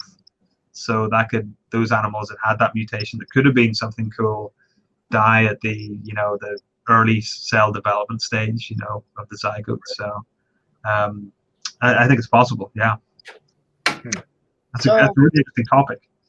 Well, one of the reasons I asked that question, it is kind of a boa-driven question, is so you talk about Hog Island Boas or Saboge. Now, those, in a sense, are a dominant hypo in the wild with a full population of dominant hypos. Yeah. Now, do you think at one point those started out as a more general-looking boa, and eventually that hypomelanistic gene became more dominant to the point where everything became super over the years? Yes, I do. Yeah. So, as I say, if we look back to the boas on the other Bay Islands, most of them are wild type looking, just like the animals on the mainland Honduras. There's some tweaks here and there through inbreeding, but Hog Island Boas ideally match their environment. So therefore, the idea that we see a mutation such as that is because it was beneficial, or at least not detrimental in that population. The fact that they're all like that suggests it was a beneficial mutation. And super hypos are extremely light, and therefore, they blend in very well with the scenery on the island. So it makes sense. They're very arboreal snakes in the wild. And they seem to sit against the light bark very well and stuff. So, I think you're right. Yeah, I think they started off with a wild type, kind of mainland type Honduran that then where a mutation had arisen, and that just got selected for within the population. Okay, and a couple other mutations that pop up. So now you may know in Ohio, there's a area that has melanistic garter snakes. Population's just all melanistic, so at one point, of course, that became dominant in that area and has taken over. And then again, talking about mutations maybe popping up for good reason, not just randomly, like with the leopard boa, let's say. Now, I'm not 100% sure on how the weather is in the Sonoran Desert year-round, but in a lot of deserts, you get those really hot days and really cold nights, and that might be the same thing there. So I kind of was questioning, arguably, if that mutation could have arisen because it's able to absorb more heat through the darker pigment and maybe hold on to that a little later into the cold nights. But again, it's all question why things pop up. Yeah, I think what we have to remember is that mutations are not occurring because they're beneficial. It's only if they turn out to be beneficial or not detrimental that they remain in the population, because those animals don't die, right? So the mutations are totally random. You might have some parts of the genome which are more prone to mutations, but it's not a case of, this is dark or an area where it's cold, therefore you're going to see more mutations in genes that will cause them to warm up better. That's not the case. It's just you might find that those genes, when a mutation does happen, that is selected for, because that animal was not, that one with the mutation was not selected against. That mutation didn't cause them to be developmentally kind of stunted. The original leopard boas were not brought in from the wild. That happened. The leopard boas were produced, or an animal like it was first called a Mephisto boa, and it was produced in a collection in Germany, I believe. And then Hans Winter produced them again in his collection a number of years later, or a year later, maybe from animals from the same lineage. So it's a captive morph. But the one that's wild is the hypo. The Hyposonoran was a wild collected animal. And there is belief that those animals were collected from, I think, like the bottom of a mountain range or something like that. There's somewhere where it was pretty warm, and that color was beneficial to them. Yeah, I think, well, look at some of the island boas. Look at something like Cocker K boas. They're almost anearthristic. There is also an extremely small population. So if the mutation arises that causes the animal to be darker, and that means it's better camouflaged against the trees, or it's able to absorb heat better, then that's going to be selected for in that small population, and it's going to spread through that small population very rapidly. I think it's just important to think that they're not mutations arising because they're good. They're mutations are arising that are bad and good and have no effect. It's just those that turn out to be good or have no detrimental effect can be retained in the population. And some of them might be beneficial. So, like, think about sickle cell anemia in humans. Being sickle cell is really bad. You die. However, being heterozygous for sickle cell is really good because you're immune to malaria. As a result, sickle cell is retained in the population. And if two individuals come together that are heterozygous, they'll produce offspring potentially that are homozygous, and those offspring die. But the parents themselves are healthy because they're immune or resistant to malaria. So, yeah, we don't know what the real effect as well is on the health of the animals coming from the mutations that they have. Mutations that are bad, like things like, the tweaking that you get in spider balls, and the same thing in jaguar carpets and stuff like that. Whether they would do well in the wild, I don't know, because to my knowledge, there hasn't been another spider ball brought in from the wild, right? No, there's spiders, only one was ever found, and there's numerous other ones too. Even the pinstripe, I think there was only ever one found in the wild. But yeah, the spider one for sure. Yeah. So it is what it is. And also, what people have to realize also is that you can get a mutation occurring in the same gene of a species, but from different localities. So the leopard boa, the mutation for the leopard boa is the same mutation, or is the same gene mutating as the Costa Rican black boa, because you can breed those two together and produce leopard-like, Costa Rican black boa-like animals. And my belief is that the onyx boa is the exact same gene, and just a mutation has occurred in that locality. So it might be a different region of that gene is mutated, but the ultimate effect is that whenever that gene is in a homozygous form, you get a leopard-like animal. So I have leopard boas, onyx boas, super onyx, and I've got Costa Rican black boas. And we already know that the leopard to the Costa Rican black produces a super form, and I am breeding a sumacan, which is the motley onyx, to a leopard at the moment, and I'm expecting to see leopard-like animals from that there. So this isn't an argument of being allelic, just simply being the same trait from different localities. Yeah, so it's, I think people think that mutations arise and they create new genes. They don't. The genes are all there. It's just you've had a mutation that has occurred in a region of that gene, which has caused it to result in the expression of albinism or aneurysm or something like that. But because it happened in one locality doesn't mean that a mutation cannot occur in that gene in a different locality. And that's why you breed two animals together from different localities that have a type of mutation, and they produce offspring that are similar. It's because the mutation occurred in that gene. That's it. Okay. Yeah. So the allelic conversation, it's funny, outside of the Boa community for years, no one really talks about allelic traits. If it wasn't for me being a Boa breeder, I probably wouldn't know shit about it myself. Yeah, I can only think of Motley and Hypo and the Sharp strain and the Sharp Caramel. Yeah. Yeah, the Motley to the Hypo is a very peculiar one because, a lot of times arguing because there's been a few conversations in ball pythons recently, between the red stripe and the cypress gene maybe being allelic. Mm-hmm. I think people are talking about Inchy and Cinnamon being allelic now, and from what I've seen, it might actually be right. Blackhead spider as well, right?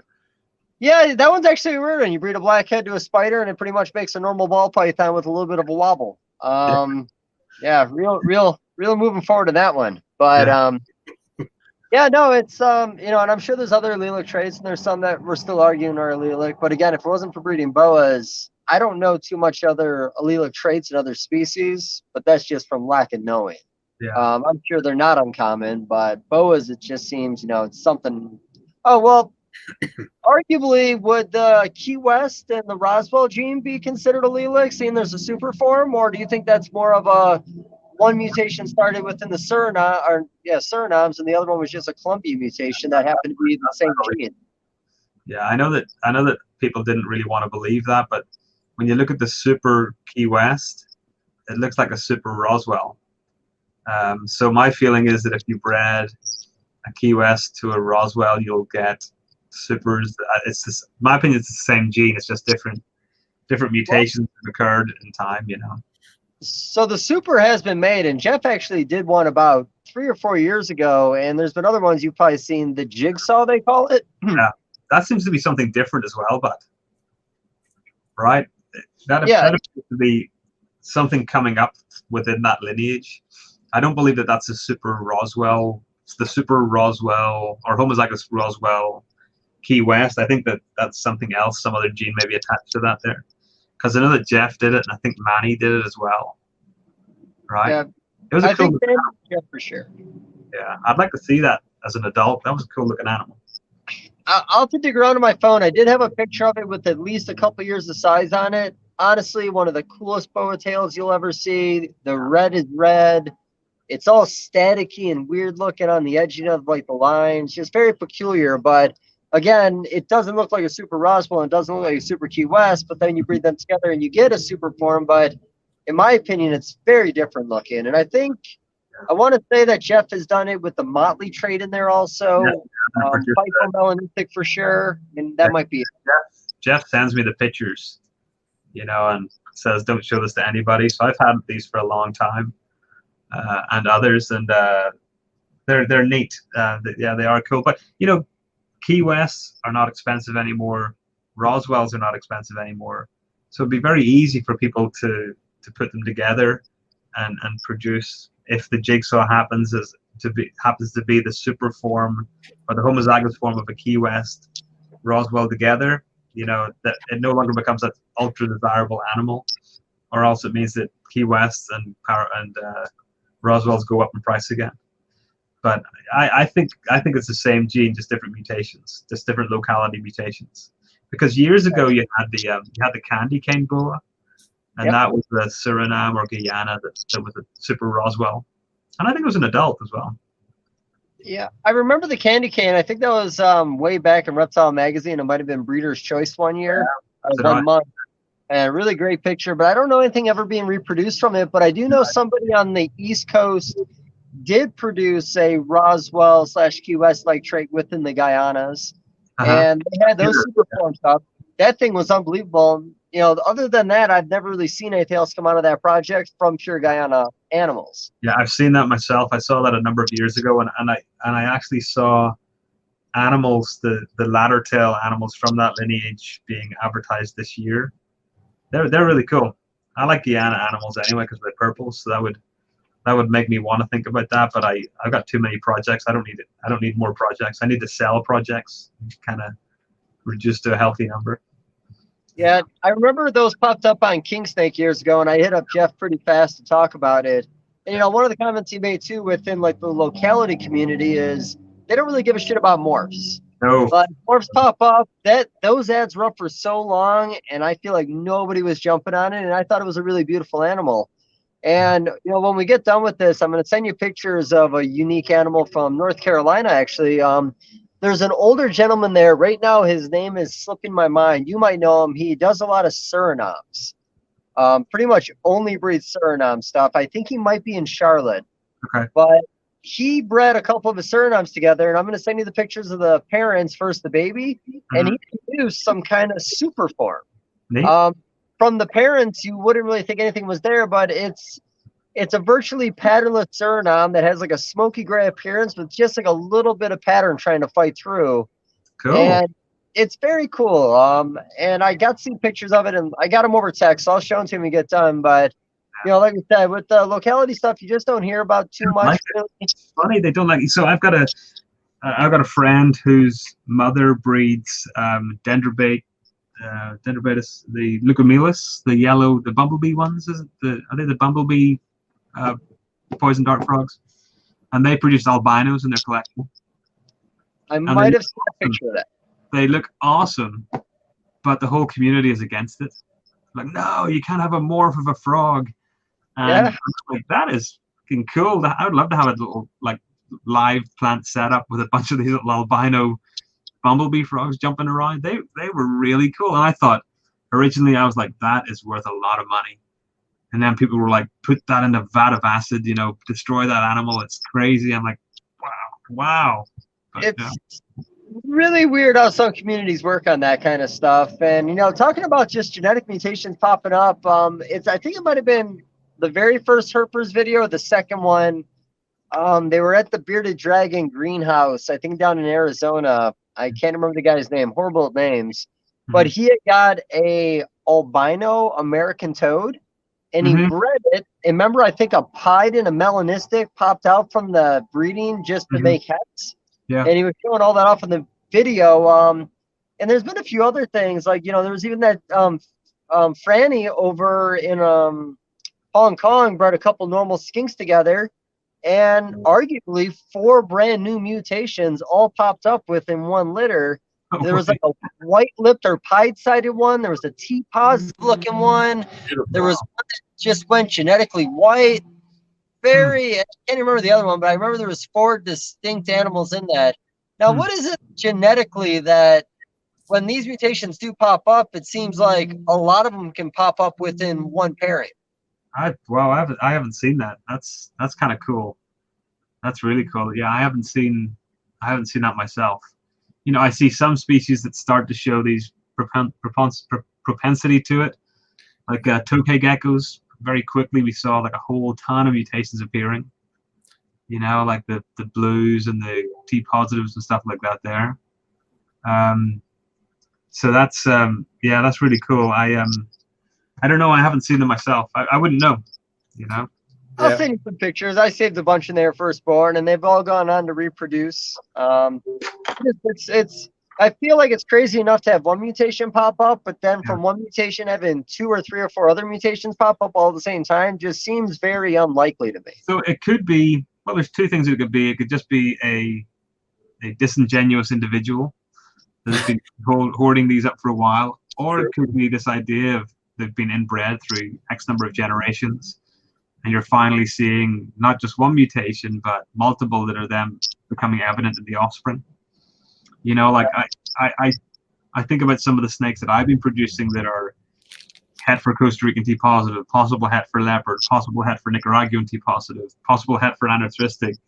You know, eventually people are going to breed these things together and just be amazed at what they produce because they didn't expect some of these genes that were diluted down within that lineage, and then they just happen to have them. You know, like there was a T positive that just was popped up. Chris Gilbert produced some in his lineage of Boas that are a blend between Hog Islands and Central America and stuff like that.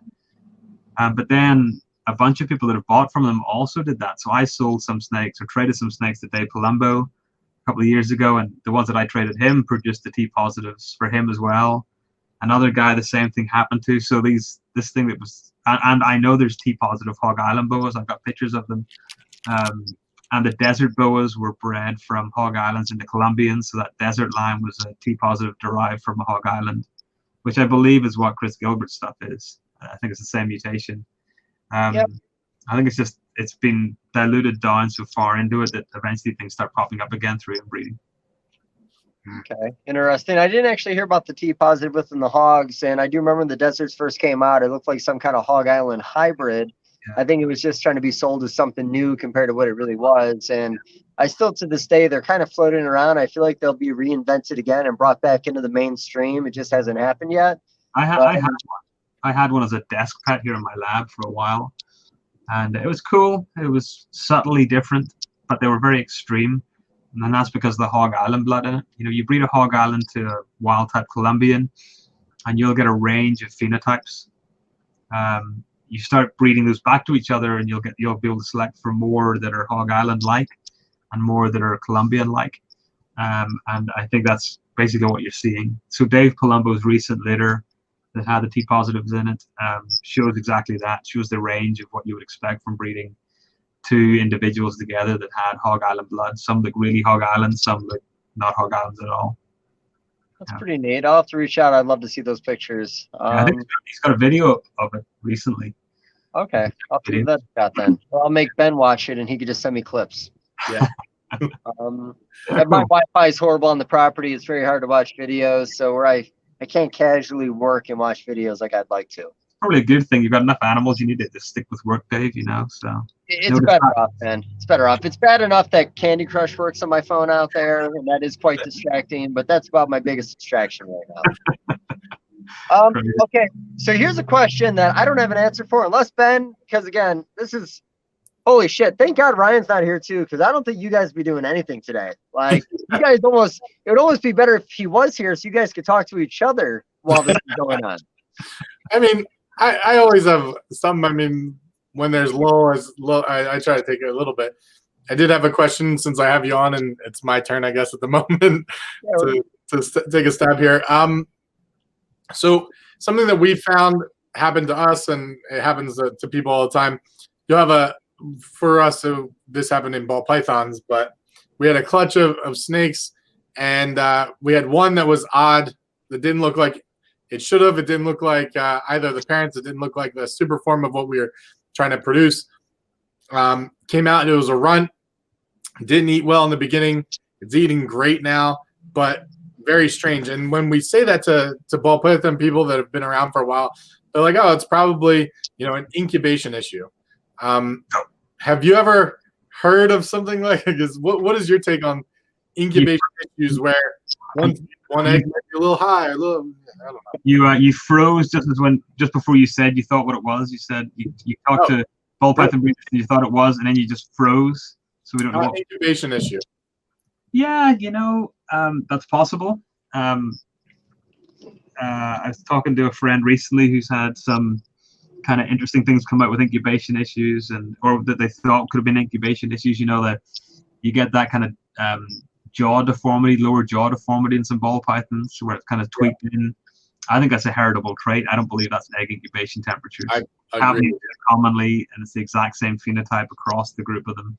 I think that's just the gene, just like scaleless, eyeless, and testicleless, whatever. Yeah. Same thing.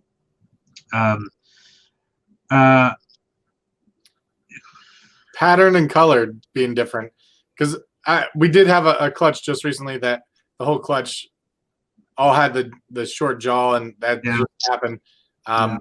And so we just think there's certain genes that don't work well together. So I don't think that's incubation, and it's hard to believe that you have like 6 eggs or 7 eggs, 8 eggs, and one of them. Yeah, stuff wasn't cold enough. Like I paired some boas together this year, and there were double het for Costa Rican T positive and Nicaraguan T positive. Produced some killer animals, and one of those animals was completely striped. Is it possible het for leopard? You know what's interesting? So one of the characteristics of being het leopard is those tight bow-tied saddles. But the parents of that do not have that. I know that the parents, and I know their lineage, and there's no evidence of leopard being in that lineage. And so whenever like somebody said, you know, are they onyx or het onyx or whatever, and I was like, I don't know what they are, but I gave 2 of them to a friend to raise up as a breeding project, and we'll see what happens from it. But I've produced so many litters over the years that there's always that one that's like, oh wow, that's kind of cool, and it's in boas, so there's not going to be this, you know, they're sitting on 12-inch heat pads, you know, they're able to evenly gestate in terms of temperature, distribute temperature across the offspring. Yeah, I think it's just the genes are at play. I think we're like any ball python or boa that I've had any genome sequencing data from, they're pretty inbred.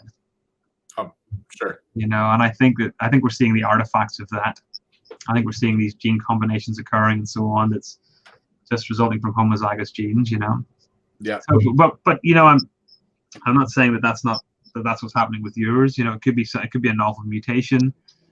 These runts tend to be slightly developmentally stunted as well, and color is one of the later things that comes in. So it could be related to that. I've seen that with some boas, some of the runts that came out, especially twins. They were lighter, certainly lighter in color. Yeah. This girl took a long time to come out of the egg, like an extra 5 or 6 days, and she didn't eat it at first. Like we'd have to assist feed for a little while. Now she eats great. She's growing. I personally think she's growing slower than what she probably should, but she is growing, and you know. So here's a question: did you cut the eggs? Yeah, of course. Yeah. So yeah, right. So you know, what we also have to remember is that one number of 55 days at 88 degrees or 89 degrees, but that doesn't mean that they're all developing at the same rate. Whenever you cut open an egg, no matter what size the slit is, you're totally changing the environment of that snake. That snake has been breathing through pores in the egg, and now you're exposing it to a lot of different atmospheric conditions and so on, and you're causing it to start pulling in that yolk that it's been living off at a rate more rapid than it should be, or that it should be at that developmental stage. Yeah. Eggs will hatch over a period of days. They don't need to hatch over, you know, all on day 55. And I think what's happening at that point, just like hard belly syndrome that you're seeing in some ball pythons, I think they're being cut too early. It's forcing the animals to pull up that yolk too fast, and it's causing digestive issues. I, just like you know, I cut eggs for years, and then I decided to go cold turkey on it, and I just let them go. And I figured if they, you know, this nonsense that some breeders say about, well, you know, I see animals that don't have an egg tooth, or, you know, they would never get out of that egg. And I'm like, well, if they don't have an egg tooth, that's not a good trait to try and propagate. If the animal can't get out of the egg to start off with, it's not the best animal to be propagating, you know, if it's going to be a poor feeder and so on.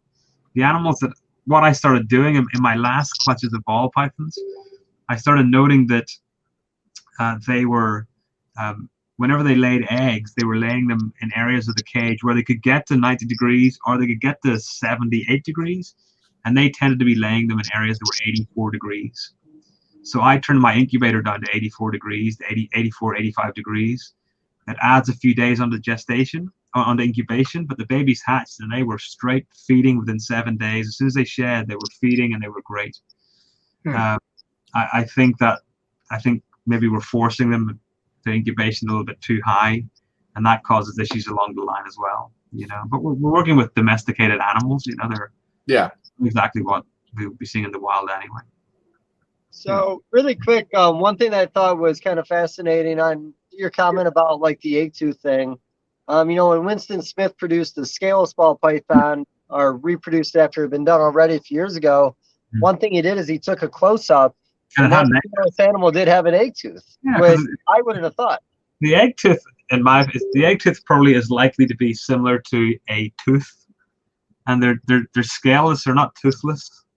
Yeah. right? It has to be a sharp object to cut through the egg. If they were toothless, well, in that case, they're kind of boned, but they're scaleless. So the scale, the egg tooth is not a modified scale, to my knowledge. It's a modified tooth, you know. So yeah, I wouldn't have thought that they would not have it. You know? Well, you're smarter than me. I didn't think they'd have a tooth.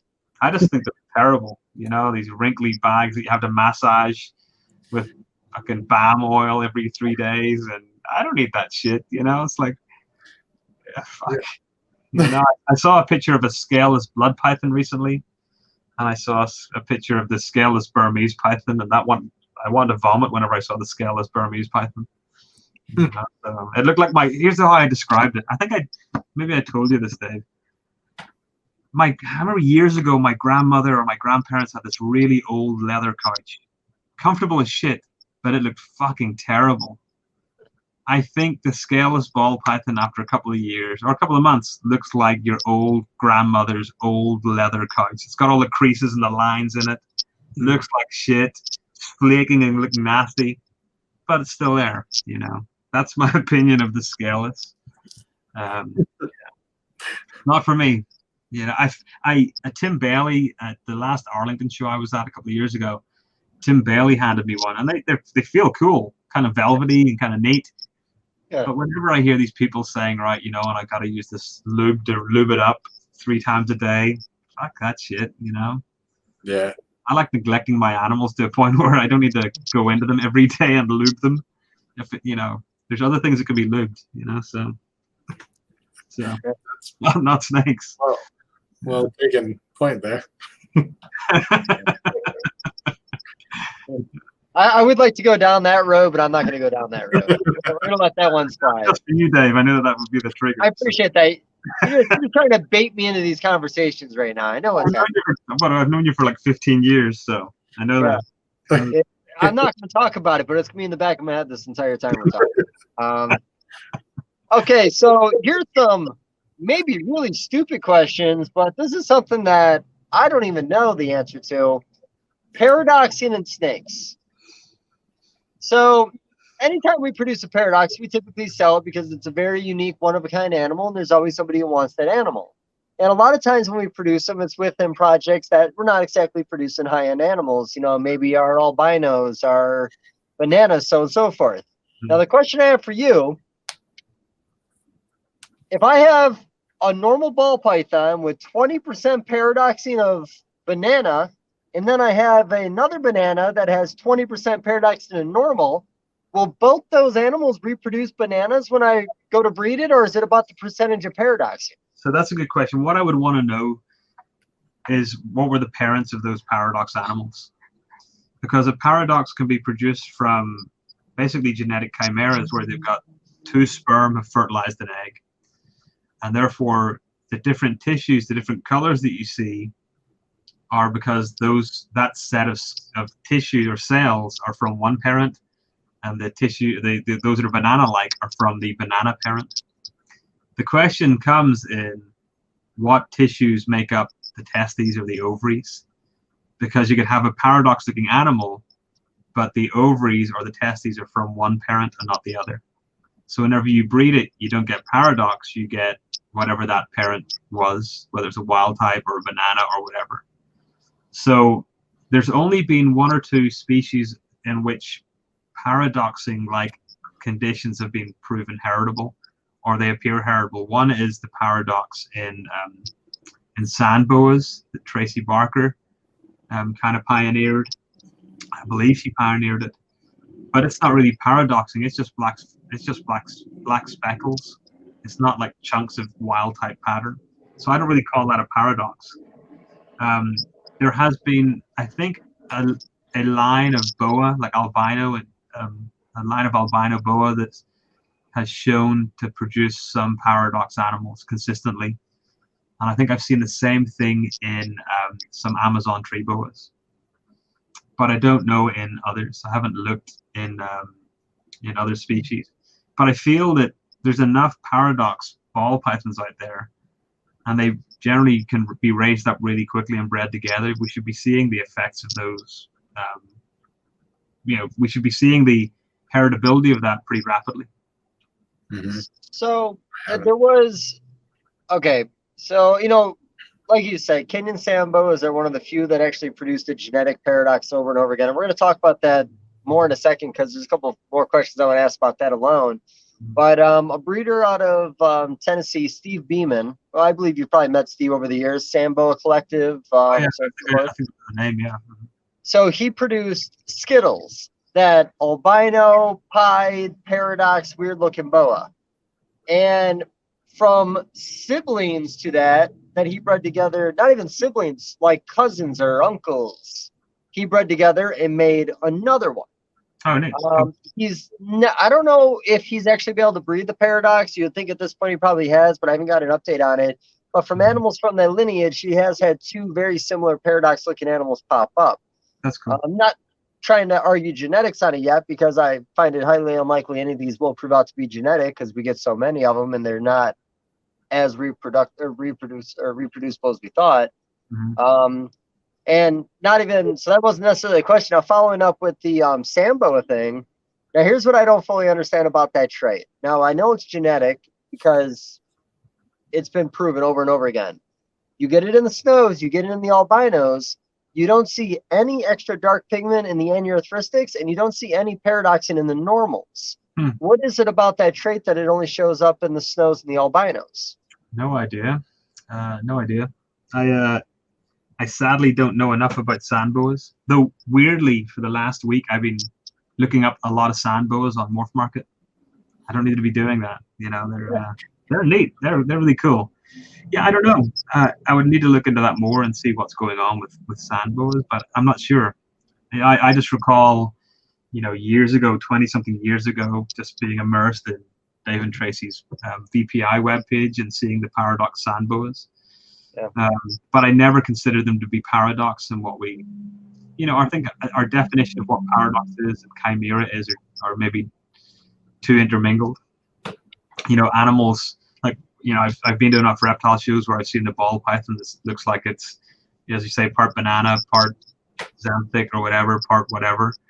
And I would expect there's got to be someone that's collecting those and trying to breed them together. And if they were heritable, then I would expect also to see those results being released. But I don't really follow the ball python market. I got out of the ball python market about 2 years ago, and just because I can produce them, but I can't sell them for shit. So people don't know me for ball pythons, so they don't buy my ball pythons. So I decided to sell all my ball pythons. So I don't really know what's happening with those. I think it's cool, but I feel that most of those are probably two sperm fertilizing an egg, and therefore they're not going to prove heritable because the testes are going to be from one of the parents, one of the male parents, and not from both. Or you could have one testes from one male and one from the other, and you're not going to get chimeras. You're going to get bananas and whatever the other one was. So typically with our banana stuff, and I'd have to look back in the records, a lot of times we're breeding like a 1 or 2 gene banana. It's in normal animals, or at least another single gene trait. I mainly asked that because I do have 2 paradox bananas I was looking at today, and I meant to take a picture of them, but I didn't. But again, one had a very small percentage of paradoxin, and even we had a clutch today. The clutch was a leopard, possible double het for candy pied, and I bred it to a candy het pied. Now we hit pieds. We did not hit any candies in the clutch, but one of the leopards has candy pigment trying to fight through, a little on the head and a little on the side. Yes, that sounds like 2 sperm. It could be 2 sperm that have fertilized that egg. Yeah, you don't know. It's hard to tell. And the problem is that people ask me, can I test this from a shed skin? And the answer is I can't. It's not something that we can test. We would have to take the animal and tissue it out and, cut it up and, take biopsies and so on. And even then, what's it going to tell you? I get that. I would just do the simple line breeding. Breed it to a normal, breed it then to the offspring of that normal, breed the offspring together, do a simple test to see is it genetic or not. It's really simple to do it. It just takes time. Well, I wouldn't necessarily say I'm trying to prove out a new paradox line within our bananas, but when I go to breed that normal snake with 20% of banana paradoxine fighting through, I just wonder when I breed that to a normal, am I just going to make normals? Or is there enough of that banana trait in the gene of that animal that it will actually still pass on bananas is the big question. Yeah, I don't know. So if it was produced from two sperm fertilizing the egg, then the banana part might be in the tissues that you're seeing and along the body, but it might not be in the testes or the ovaries, so you might not. Or if it is, you might. Yeah, there's only one way to find out, Dave. I know, I just really don't want to breed the fucking thing and get normals, buddy. That's why I'm asking you this question, so I don't have to do this. Well, that's why you buy something like a corn or king snake, you know, and you feed off your normals to the king snake, you know. Yeah, and you can sell them as het bananas. Yeah, there you go. Yeah, let's sell them set bananas. Pos het paradox. Yeah. Right. Okay, so chimeras. I do want to talk about chimera for a second because, you know, within the collection, we have 3 chimeras. And, you know, everything about what you're saying is correct. But so what I've noticed, we have 3 chimeras. Every time we did one of these pairings, it either had vanilla or fire in it for us to make a chimera. Second, all 3 are females. Never accidentally made a male chimera. And then the third, so if you put all the animals side by side and stare at them, to the right side of them is dark and to the left side of them is light. So they're all split down the middle, but they all have the same dark pigment on the same side. Now, is that saying that's just the way it works with chimeras, with heavy females and the dark always being on the left side, the light always being on the right side, or is there just not enough information about them? Yeah, I'm not sure. Was there not a ball python trait that showed that? Did Mike Wilbanks not have like a trait years ago, nuclear or something like that there, that showed that half and half, you know, on one side? Atomic and it was the atomic and something else. I don't know what the super form was or the heterozygous form. I don't know how genetic that was. I haven't heard a lot about that project since, and I don't want to talk about someone's project without them on just because I don't know for sure and I don't want to start a rumor. I haven't seen a lot of those made yet. I do know he did make quite a few, and I know they're still on his banners when you see him at the shows. But, you know, with ours, like I said, we're raising them up just because they're unique. And there's been quite a few other chimeras that have popped up. His were the only ones that were thought to be genetic, but I just don't know what really happened to the project. Yeah, I thought Chase Baker had got one as well. Chase Baker, I know for a fact, did buy into that project early on. I don't know what his level of success has been. He's another guy that we'll probably have on a future episode, and we could bring that up to him, but I'm not 100% sure on his level of success. Yeah, I would have expected to see more from that because, again, that was also long enough ago that I would have thought we would be seeing more of those babies coming to market. I don't know. I won't disagree with that. I think it's a cool trait, but I think everything is just speculation. You know, until we start breeding it and then doing the classical back crossing the offspring and then crossing to the mother and to the father to show the true heritability of it, I don't think really we know much. We're just going to sit and throw in our ideas and really maybe not get anywhere with it. I think they require some level of just breed it and see what happens, and raise up the offspring and breed those and see what happens. And I think that's the pain in the ass, right? Because, you know, if you're going to do it right, you got to breed it to a normal, like a wild type, wild import normal, and then raise the offspring up, which are probably all going to be normal maybe, and then breed those back to each other and hope for the best. You know, so you're looking at a relatively long project, and it might end up with nothing. So it's got to be one of those pet projects that, you know, you're doing it just because you hope it might hit. Yeah. Well, I may or may not put the work in, but I may or may not have a friend that is willing to, and I might consider making that phone call. It's a good one to send to like some kids that are really excited about ball pythons, you know, or boas, and they're going to raise them up and they're gonna do the breedings for you.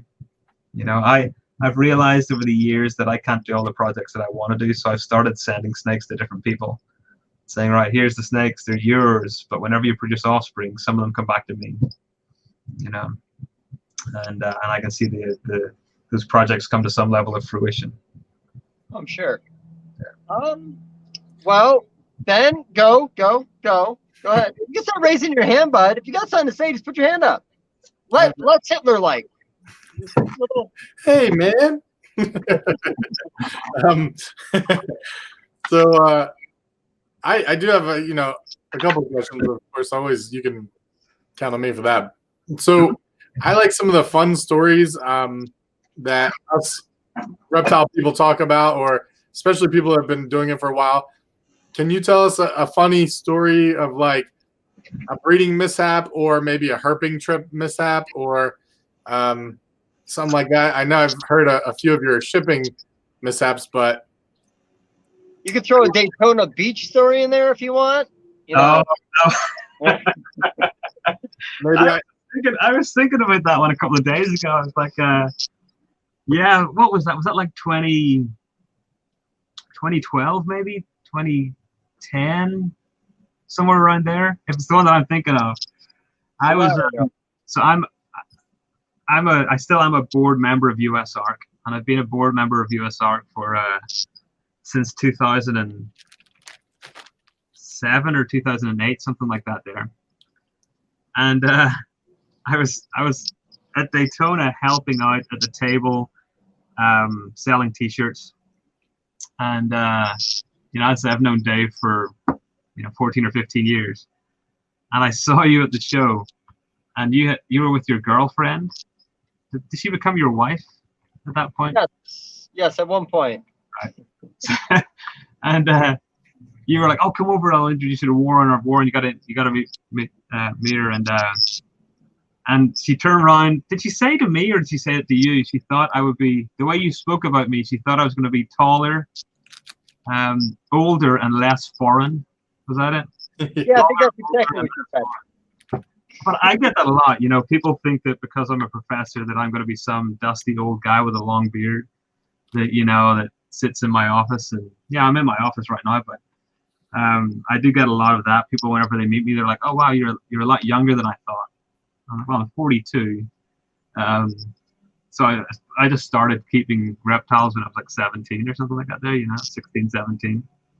Yeah, that one still comes up, and Jeff Ronnie still talks to me about that one as well. I should be less foreign and taller and older. Maybe they think that you're related to John Wilkes Booth, and that's what I got that a week and a half ago. Our university's closed down, so all of the stuff that's coming are partially closed down, but all of the stuff, that the supplies that I order for the work in the lab, I have to go over to the central stores to pick up now. And the guy was there, and he's like, "What's your name?" And I said, "Warren Booth." He goes, "Oh, you're Warren Booth." He goes, "Man, that's a great name." And I'm like, "Uh-huh." He goes, "Yeah, phenomenal name. I keep seeing your name." And it's like, I think, what a name. And I'm like, this guy is not getting out much, And he's like, "Are you related to John Wilkes Booth?" I was like, "Not that I know of. No, I don't think so." It's not something I put out even if I was, So, yeah, apparently I've got a strong name. He said, "What's your middle name?" I said, "I don't have one." He goes, "That makes it even better." Yeah. You're gonna have to, so when you go for your green card, you're gonna have to come up with the middle name, buddy, because you're American now, and you gotta have a middle name. My American kids have got a middle names and stuff, yeah, but yeah, not for me. If you get a middle name, make sure it starts with a "the," so it can be like something, I've a Warren the Hulk, I don't know. Warren the Eagle, like something, I'm pretty sure they don't like when you leave blanks on the application to become an American. So if you just don't put anything on that line, you might be fucking yourself, buddy. So it's funny you say that. So when students are when graduate students are defending their graduate thesis, and on the cover page, whenever they get it, they have the names of the committee members that were part of that, students examining that thesis. And a couple of years ago, there were two students that I was a committee member of their thesis for, and whenever I went to sign it, I was like, it says Warren A. Booth. I was like, "What's the A? Where did the A come from?" And they're like, "But your email address at the university is WAB." And I said, "Yeah, but that doesn't mean that my middle initial is, I don't have a middle initial." And they're like, "Oh, so should I change this?" And I was like, so I signed it Warren A. Booth, so on 2 PhD theses, I have a middle name. Well, I have a middle initial, A. That's it, really. I will say, as a side note, one of the pastimes we have on this podcast is that when Dave's in a good location, like the abandoned bowling alley, strange things happen, and it's always fun to see happen. He's almost been attacked by dogs. He's had maybe a raccoon, we're not sure, come up. He's been in a crazy lightning storm.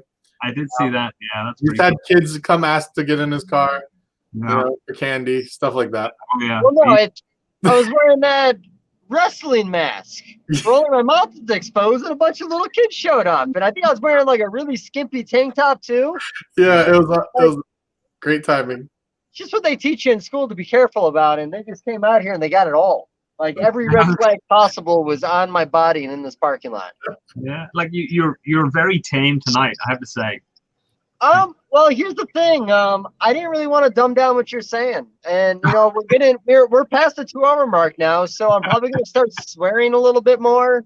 We're definitely gonna start going in some weird directions like we always do. But to actually be able to have true genetic conversations in this industry, and again, talk about certain things that people don't really get to, I didn't really want to soil it with my sense of humor. I feel like just bringing up Jurassic Park was almost going too far. But that's unrelatable, though. It was extremely relatable, actually. We all love Jurassic Park. There's a guy locally that has one of the original Jeep Wranglers, the Jurassic Park Jeep Wranglers. It's pretty cool. Oh, it sounds pretty cool. I like that. Pretty awesome. Yeah, a number of years ago, maybe 6 or 7 years ago, they were showing Jurassic Park on their 25th anniversary or whatever, and they sent tickets out to all evolutionary biology teachers in the city. So we all went to this movie theater and watched Jurassic Park, like a bunch of nerds. It was great. I love it.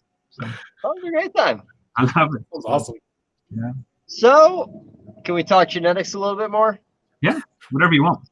Okay, so a conversation that me and you had at Arlington that I really haven't followed up with since, just because you're a busy guy, and I feel like I was imposing when you offered to do it in the first place. Blue tongues? The shed testing for blue tongue skinks to maybe determine sexes. Mm-hmm. Now, just so you know, I do have all your samples of multiple generations of related and unrelated sexed animals. Mm-hmm. So I've got everything you need. I just haven't sent it yet because, again, your offer was so gracious. I really feel like we're imposing to even talk about doing it. No, I think it'd be fun to do. But now you're on public, in the public eye, you got to say yes. So it's one of those, We're doing it already. We did it as part of another study with another group. Whenever we were doing the Boa sex determination, it was the same principle. We developed markers that were sex specific for boas and for pythons. But that was for boa constrictor and boa imperator and Burmese python, and I think a rattlesnake species. It's the same principle. What we need are known males, known females, related and unrelated, and then we can basically, just through a process of genome-wide association, identify markers that appear to cluster with males or females. And we expect a specific characteristic, a specific pattern, and then what we can do is we can take a subset of those that follow that pattern and test them further. So test them back on additional unrelated known males and known females, and then on unknown individuals. So we're doing it with green tree pythons as well, mainly for fun. But I think there's definitely a potential monetary benefit from it for some of these species. You develop a test, and it's just like what is done with birds. For $20, we can tell you the sex of your animal. Mm-hmm. It would be very straightforward. It's a simple PCR test.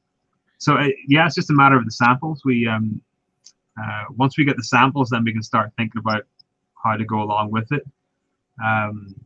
It's something that I think I can probably raise the money to do pretty easily, and I have some excellent people in my lab that can process the samples and start working through it.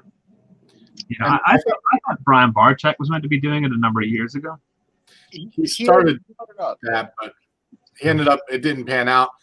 And but I do think, to your point, that there is a need in that for people that would want to pay to their blue tongues. I mean, we produced a bunch, and I would pay for every single one of them. You know, like I've been approached many times over the years about, you know, can you develop markers to determine the sex of X, Y, or Z species, or can you develop markers to say, right, is my ball python het for pied or not? You know, is my possible het a het or not a het? And we can do that. It's the same principle.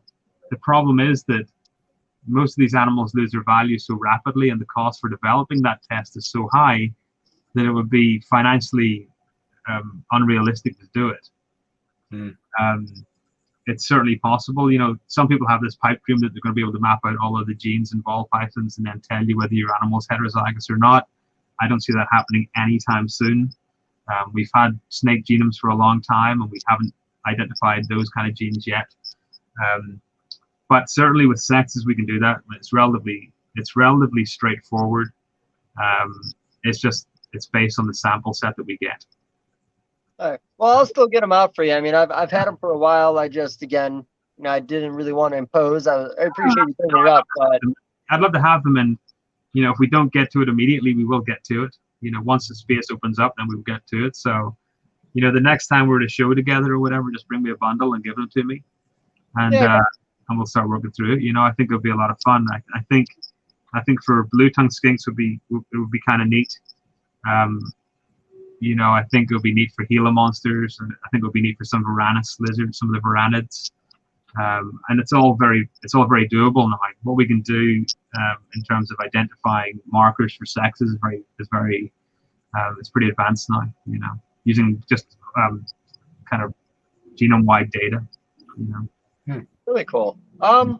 Okay, so one more thing on the topic of blue tongues. You know, we've been having some, you know, the occasional blue tongue conversation on here, more than I really thought we were gonna, which is good because I love the species. Yeah. You know, there's still a lot of what's pure and not pure, and it's a long conversation. And years ago, I brought it up to you, like, what would it take to be able to create a test to say what's what? And you just kind of sent me back a bunch of dollar signs, and we never really talked about it. So we're doing that with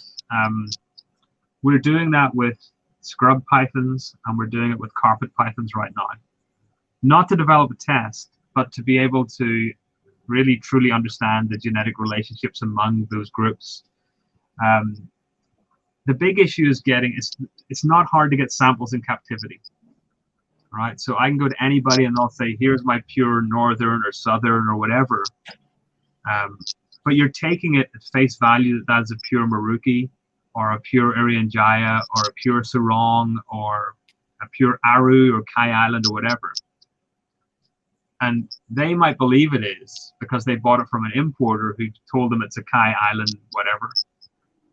But whenever we know that many of those islands are actually very large island chains, it might not have come from Kai Island, it might have come from nearby, so therefore you're diluting that effect. But maybe it doesn't matter, maybe it is enough Kai Island, for example, that we need. The big issue is we need the samples from the wild. So we're doing a major study on scrub pythons right now that we're really just wrapping up. We've used a lot of samples from captivity, but we've also then went back and we've compared that to samples that have been collected in the wild, to be able to use as our basis as well to show that our captive match to the wild. We don't have that data set. We don't have those wild samples for blue tongue skinks. And even if we did, the cost to do it will be pretty significant. The reason being is that whenever people get, you know, humans, for example, or dogs or whatever, where they can test lineage and say, right, it's part this and it's part that and whatever, that's because there's thousands of people doing those tests, and the initial expense to develop that is eaten up by the profit that's coming from the thousands and thousands of people that are testing their genomes or their dogs' genomes to find out what they are. We're not going to see the same number of people doing that with blue tongue skinks or with carpet pythons or with whatever, you know. So that, you know, the idea would be that we identified all of these mutations, all of these, not mutations, but all of these genomic characteristics that are associated with, we only find them on Kai Island, or we only find them in Maruki, or we primarily find them X, Y, and Z, we develop a chip that whenever we use that, that will tell us the outcome. It's very expensive, and I just don't think there's the demand for it. I think there's a demand for sex determination. I don't think there's a demand for that. Arguably, there isn't. And we had the discussion too that it might come down to some of the bigger breeders actually going through their entire collection and testing all their animals. Mm-hmm. But who's gonna want to spend that kind of money? Right. What I would like, I have asked a number of people in the past to send me samples, or at least collect samples from pure locality animals. So animals that they got from importers as a Maruki or whatever.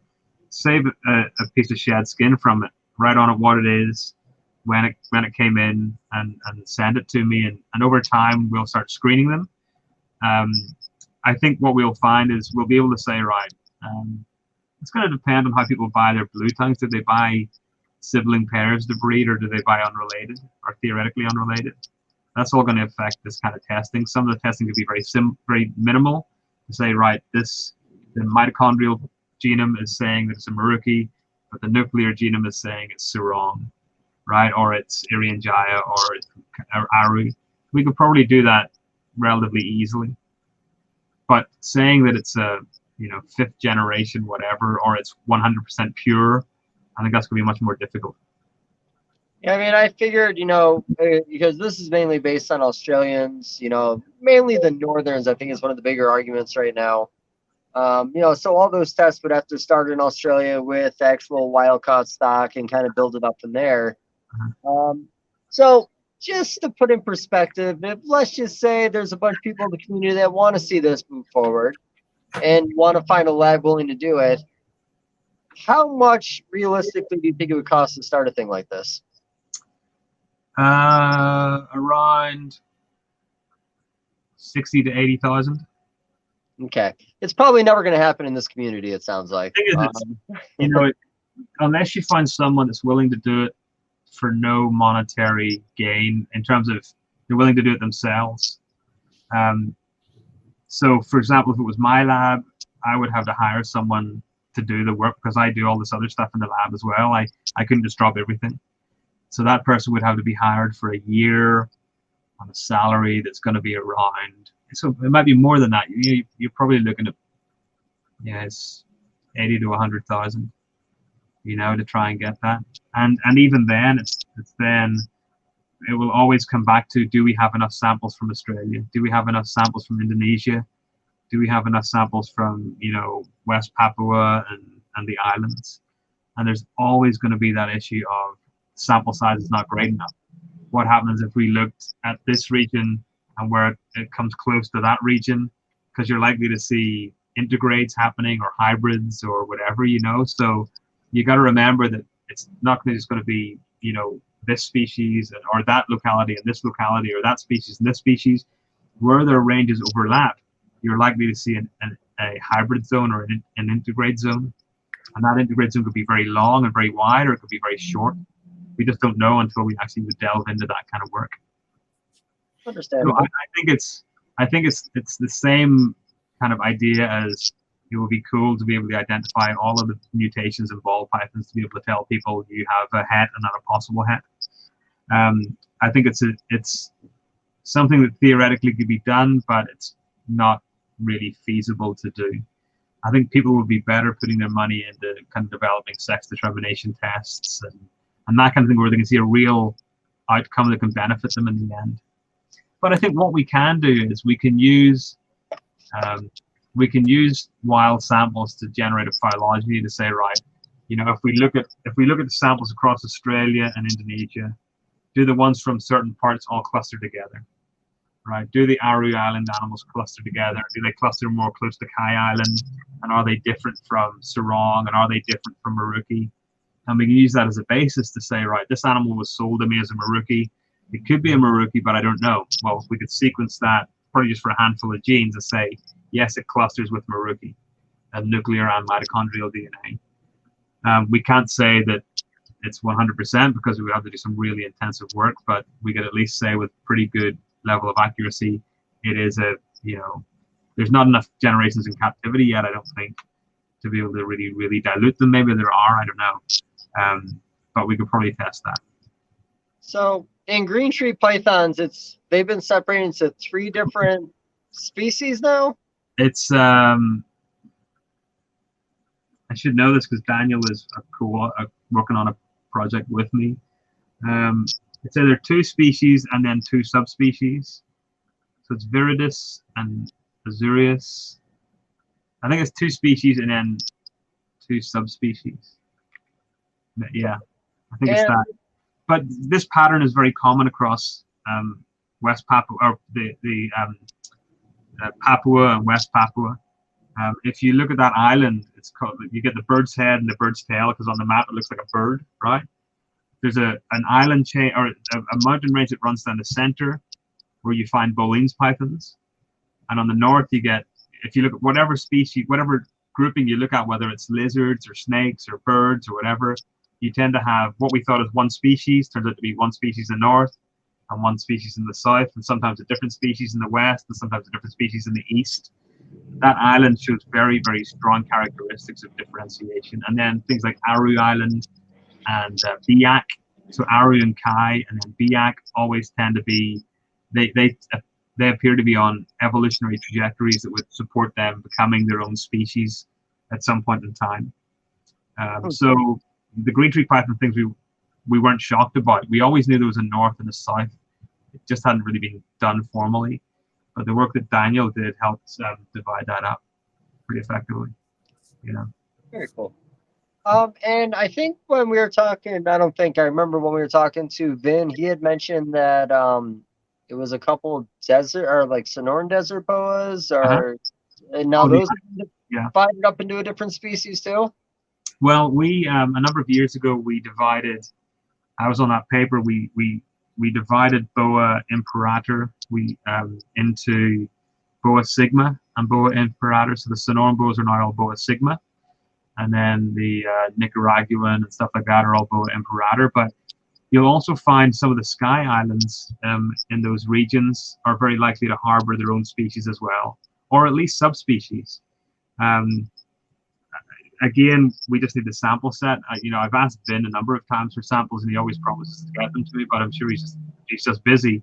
He did give samples to another researcher, but they never developed it further. But we've done enough work on boas to be able to tie that into our phylogeny to show that it's very likely there are other species, or at least subspecies. Okay. Cool. Benjamin. Yeah, I think it'd be great. You see some of these little Tamaulipas boas and the Clyde boas. They're really cool, and they're very different. So it wouldn't surprise me at all. Interesting. Mm-hmm. Go ahead, Ben. What's one of your favorite trips you've taken? My favorite trips are always for snake stuff. So I teach a course in Costa Rica nearly every fall. It's not happening this fall, sadly.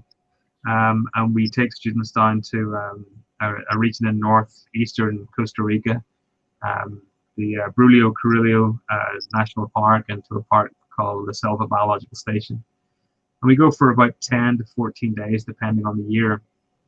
And it's always great because, that it's got a super high diversity of animals in general. But for reptiles, it's really cool. It's funny, the first time I was there, you hear this little chirping and you look down and there's little blue and red poison frogs, the Ophaga, the Pamilo Ophaga poison frogs. They're bouncing around all over the place. But the first time you see it, you're like, oh shit, wow, this is crazy. Because you only ever see them in reptile shows. And then after like a day and a half, you're just like kind of pushing them out of the way because they're so common. Same thing with finding like fertile ants, the Bothrops aspera, this huge venomous snake that can really fuck you up. And then you find 7 or 8 or 9 or 10 of them in a trip. It's really neat. I always loved going to the rainforest. You stay in accommodation that's relatively primitive. They don't have windows. They just got mesh over the screens. It rains every night, and the howler monkeys are really going batshit crazy whenever it rains. They're funny because they growl, but whenever it's raining, it's almost as if they're saying like fuck, fuck, fuck, fuck, fuck. And you get woken up by them, and you see like the great green macaws flying overhead and stuff. it's awesome. And every year I go back, I'm still in awe. I'm still that kind of 5-year-old kid, just like, it's really cool. And because I go back there so frequently, it's kind of neat to know, well, if I go to this part, I'm likely to find X, Y, or Z. So you can find these really cool, like Imantodi snakes, which are really long, like over 1 meter long, but they're the diameter of a pencil or less, and they've got these really big bulbous heads.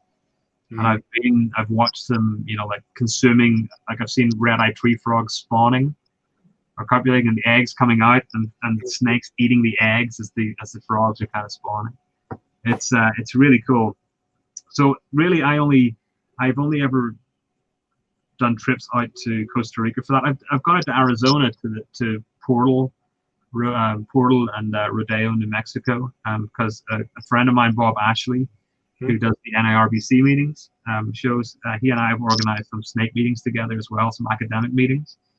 And Bob owns the Chiricahua Desert Museum, and he owns a lot of property in that region, but a lot of pretty famous herpers own property on Portal Road or in that area.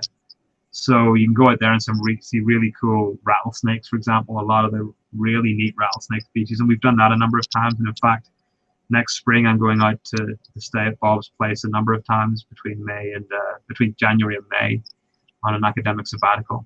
So we see a lot of cool stuff there. I was meant to be going to Australia and at the end of May with Nick Mutton. We were planning to go to Australia to look for rough skull pythons. And we had a trip planned where we would fly ultimately to get into Darwin and then go down through the River Mitchell Plateau, finally ending up in Port Hedron, where we could then like swim with whale sharks and stuff like that. But that all got shit canned because of COVID-19.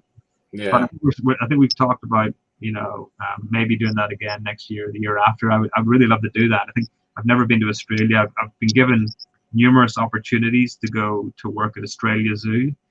So after my degree and before I started my PhD, I was offered the opportunity to intern at Australia Zoo, and I was planning to do it, and then my degree phased right into a PhD, and I didn't have the time.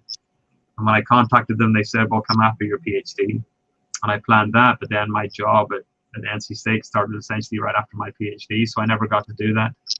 And my uncle lives in Sydney, and I've never got to see him. So I think Australia would be fun to do. I'm just sorry we missed it. And I'm currently working on a grant proposal that should hopefully take me to Indonesia to sample scrub pythons in Indonesia on some of the islands. But we'll see what happens. You read some of these books like the Adventures in Green Tree Python Country. I don't know if you've read that. I think it's Carl Switak. It's a really cool book.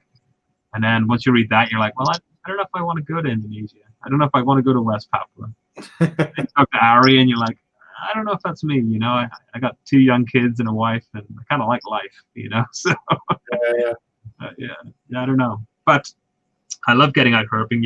Locally we can do some really cool stuff for copperheads. I have a site nearby that's about 10 minutes from my house, and I live in Midtown Tulsa, and we can go 10 minutes from my house and on a good evening find 30 copperheads within about 4 hours. I'm just moving across trails in one of the forest parks, and then I can go about an hour north and find timber rattlesnakes and stuff like that. So it's kind of cool. I can go about 30 minutes down the road and find pygmy rattlesnakes. So it's a lot of fun, and then I'm thinking about going up to Nebraska to do some field work later on in the month.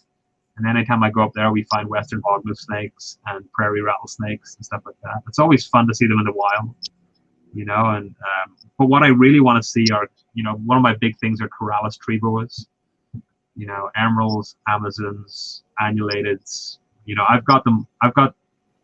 There's only 2 species, I think 3 species that I don't have in the Corallus group. And I would love to get to Trinidad and see them in the wild. I'd love to get to Granada Banks and see them in the wild, And where I go in Costa Rica, there's annulated tree boas, but I haven't found them yet. So I'd love to see those. Mm-hmm. Yeah. We bring it up kind of some of our podcasts, but I noticed you didn't mention you want to come to Jersey. Jersey's so good. Well, the Pine Barrens are really cool. They are cool. They are. I think the problem is that whenever you live near something, you kind of lose how interesting it is. right? You know, it's that we've got this very short attention span to say this is awesome. So whenever I lived in North Carolina, you know, going out to the sandhills to find the anarthristic pygmy rattlesnakes or the erythristic rattlesnakes, you know, the pygmies. I did it once and I was like, oh, that's cool, and I didn't do it again. You know, and realistically, I should have been doing that all the time. Yeah. Even here, I don't get out to look for copperheads as much as I should. Part of that is because I got young kids and I work heavily at night in my lab or in my office at home. And, you know, I think I've just become lazy, and, you know, I've got so many snakes that I'll go and screw around with those. But I don't think we get out enough. I think Jersey, I think the Pine Barrens would be really cool to get up to. I would love it. I think it's just a matter of getting the time to do it for me, you know. It's just like in Arizona where Bob Ashley lives. You can. I was a co-author on a book, The Rattlesnakes of Arizona. I wrote a chapter, or co-authored a chapter with a friend, and I think there's like 16 or 17 species of rattlesnake in Arizona. I think that should be more than enough for someone to go out and have fun, kind of catching, especially like the little rock rattlesnakes, the tiny ones that live high up in the Chiricahuas and stuff. That's just mine. I mean, that's awesome. And yet we don't do it. You know, part of us, we're like, well, I'd rather go to Indonesia or Australia or Costa Rica. Yeah. I'm like, those little things would be cool to see, and they are neat. Whenever you see them in the wild, they're really cool. Mm-hmm. You know, that's nice. You know, I think I think it's fascinating. Well, but for me, it's offers open. Part of it is for me. You know, I'd like to see the stuff that I keep in the wild. I want to see the tree boas. I want to see the. You know, I've seen Boa imperator in Costa Rica. I'd love to get down to the Sonora Desert and see Sonoran boas, because that was the thing that triggered everything for me was my Sonoran boas. If it wasn't for the Sonorans and popping up an anarthristic randomly in a litter, my first litter of Sonoran boas, I wouldn't be where I am today with snakes. I can guarantee that. You know, so we talk about spontaneous mutations. That it was a spontaneous mutation that triggered it all for me. It was awesome. Yeah. Yeah, I agree with you. Just stateside, you know, there's so much to do here. Arizona, just I've been wanting to herp Arizona, but I haven't gone out to do it yet. Mm-hmm. I love herp in Oklahoma. One of my favorite road cruising spots is just north of Oklahoma City. Mm-hmm. And we did that trip, and I think in about an hour we found bull snakes, 2 checkers, 2 bull snakes, 2 Massasauga rattlesnakes. We found a couple legless lizards, prairie toads. Mm-hmm. And I'm sure there's other things I'm forgetting, but it was like every target species we found on this road, and it was in a very short period of time. Yeah, you know, the nice thing about where I am, you know, while Tulsa and the surrounding areas make up about 1 million people, within 10 minutes you can be in a relatively rural area, you know, where you can at least road cruise and find some cool stuff. You know, so I just need to take more advantage of that, you know, and now that we're in the warm weather, you know, the copperheads are going to be out and about. Like we see Nerodia all the time. We see racers all the time, stuff like that there. The black rat snakes here are awesome because they're like mahogany colored with reds coming through in them. They're really beautiful. And the first one that I found here was about 6 feet long, 7 feet long. It was just a beast. And they're really cool. It's neat finding hognose snakes, like Western hognose snakes. The first snake that I owned was a Western hognose snake, and I love Western hognose snakes. And finally, at Arlington last year, I bought some more Western hognose snakes. But finding them in the wild, it's just like, shit. You know, it's right there. It's you know, that's what I kept 25 years ago, and that was the first snake species I ever bred. I don't know how I did it. I did fucking weird hibernation stuff. I cut holes in the floor of my house and put snakes in a styrofoam box into the subfloor. Left them there for 3 months, didn't look at them, brought them out, bred them, and produced 2 clutches of 12 eggs. You know, and yet now I can see them in the wild. That's kind of mind blowing, you know. Westerns are definitely one of my targets. I haven't come across yet. The road in Oklahoma did have them, but we didn't come across them. And this past weekend, it's like 200 or 300 acres at a conservation area that's just got these amazing sand dunes in Missouri. And it's the only place in Missouri to find Western hognose. And, you know, I'd say the temperatures were pretty ideal early on. We had a storm come through the day beforehand, so it got pretty cold. Everything was a bit wet. And then that morning, it took about 4 hours before the temperature started getting a little too warm, in my opinion. We walked those dunes hard. We looked everywhere. We saw a couple racers, a few sheds here and there.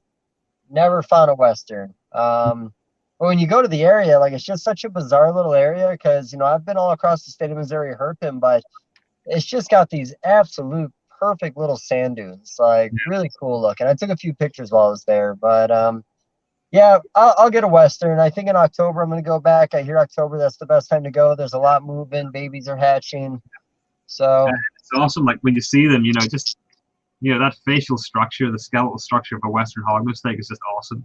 So to see that in the wild, and everyone you pick up will play dead and do the whole shit, you know. And I just think it's awesome. You know, I love them. You know, I've got albinos and I've got xanthics here, and I plan to get a bunch of other Western hognose snakes to play with. You know, they're fun snakes. But as I say, to see them in the wild, it's funny. So the other ones that I've seen, they're so that's Heterodon nasicus. Heterodon nasicus. I don't know if they're species level, but they're definitely subspecies. The Kennerli, the Mexican ones, at Bob Ashley's place. I don't know if you've ever been to Bob Ashley's Chiricahua Desert Museum. It's got these massive outdoor enclosures that have got like Gila monsters in them and different tortoises and stuff like that. But you walk along the outskirts of that in the morning, and you're often pretty much guaranteed in the summer to find one or two Mexican hognose snakes.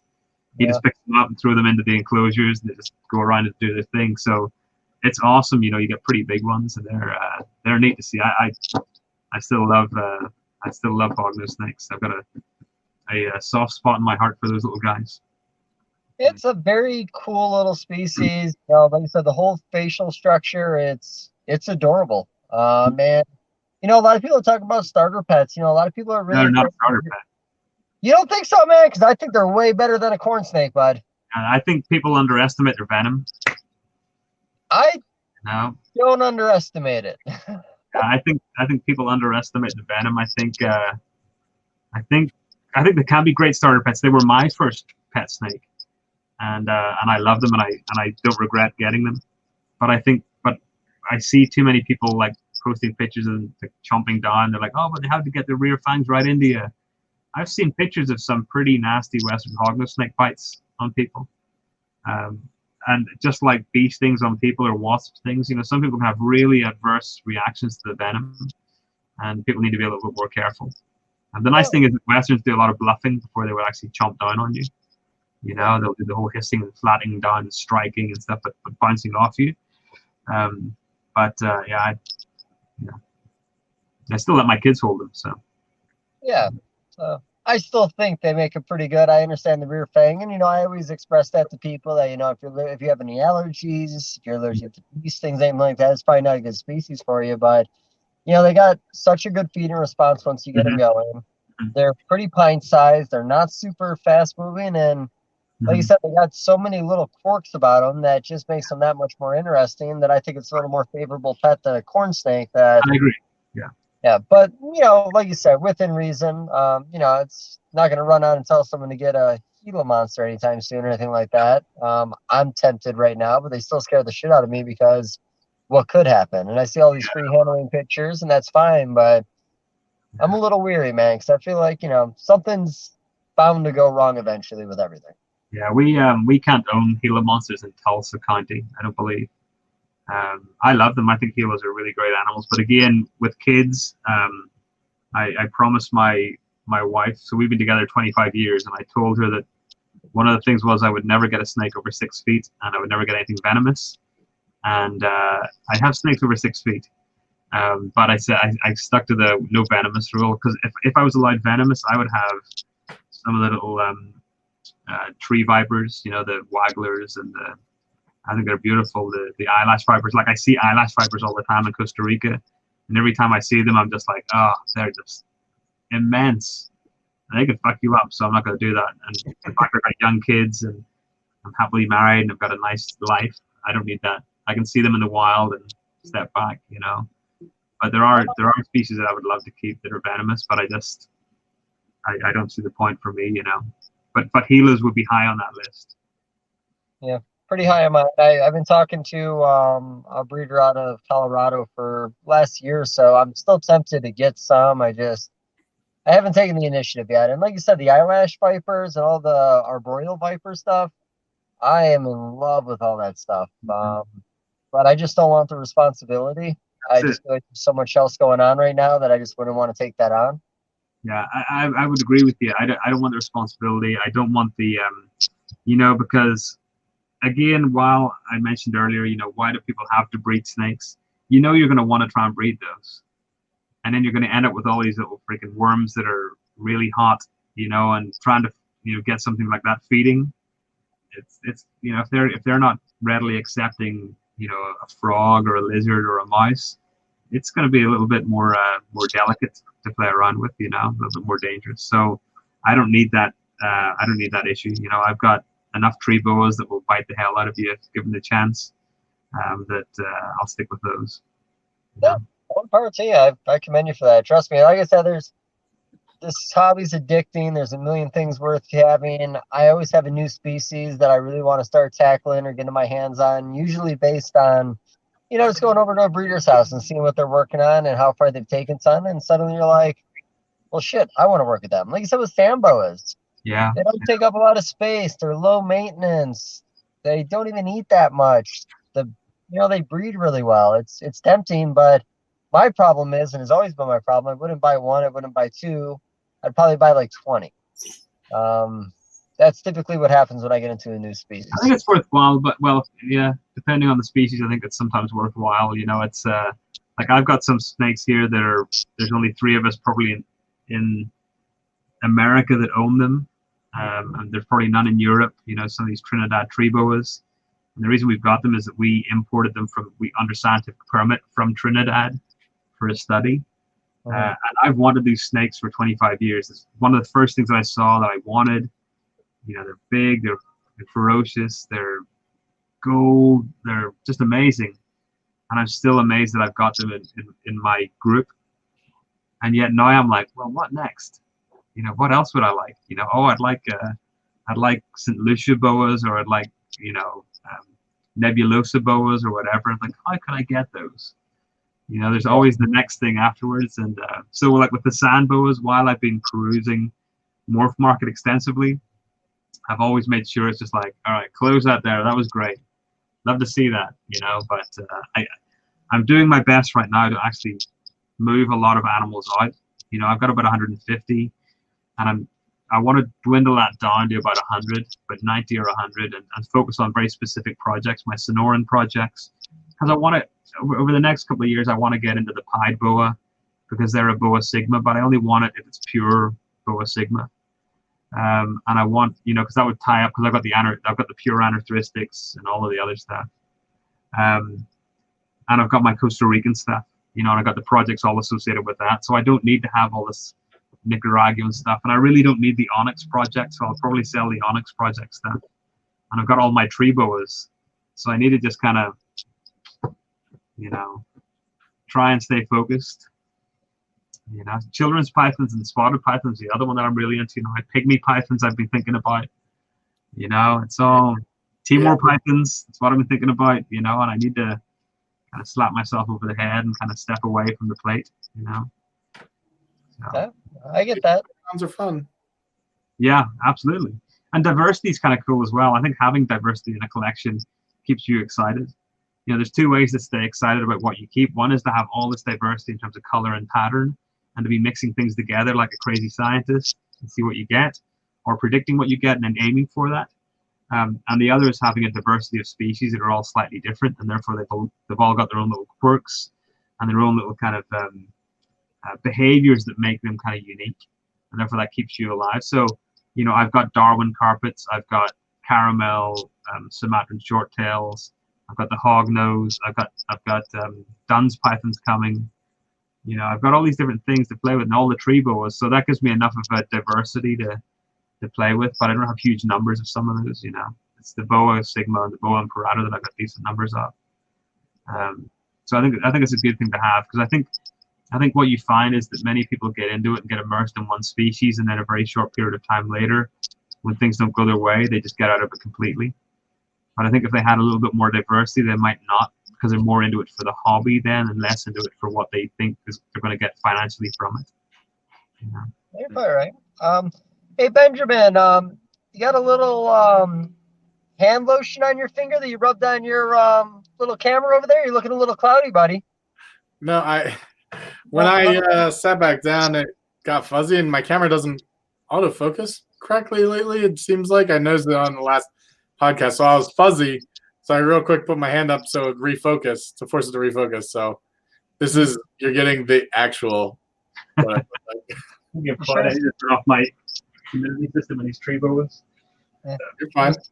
Sure it's not a smudge? Looks like it might be a smudge. Nope, that's the way God made me. Oh, good for you, buddy. Good for you.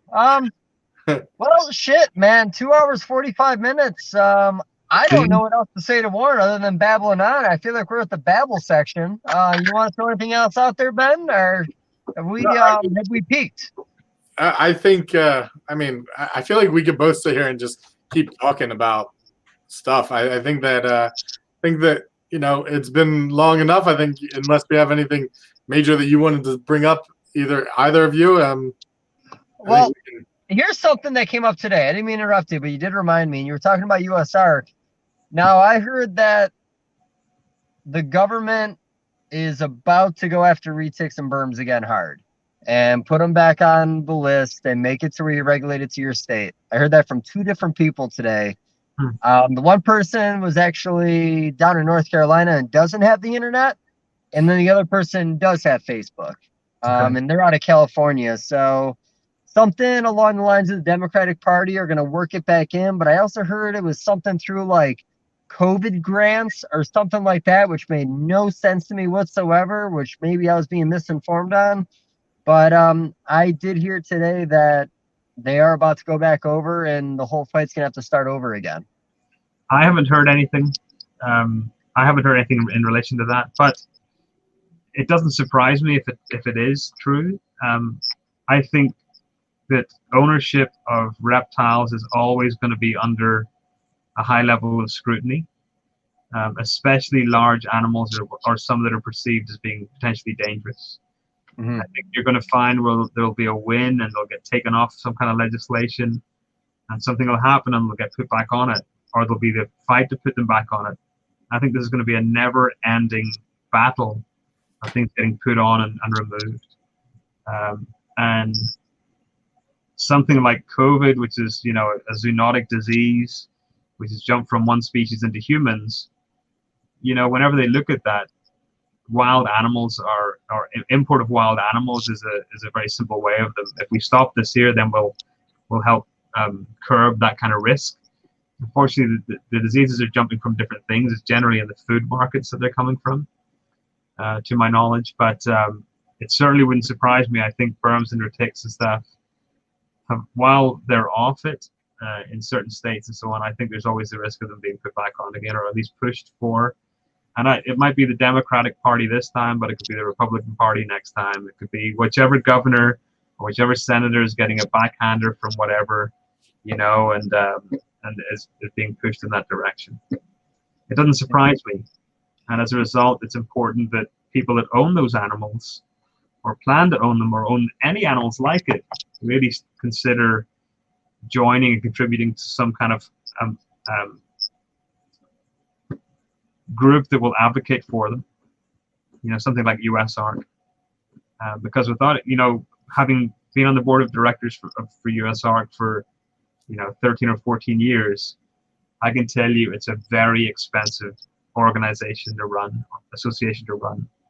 The legal aspect alone, the cost of that is enormous, and that's where the money goes to. Basically, it's helping kind of maintain our presence on the Hill and so on. So, Phil Goss would be the guy to talk to about it, and Phil's very open. He's the guy that really is putting in all the legwork on this stuff. I take a very, very much of a backseat in USARK now, and many times I thought about resigning to allow fresh blood to come into it, just because I'm so immersed in everything else that I do.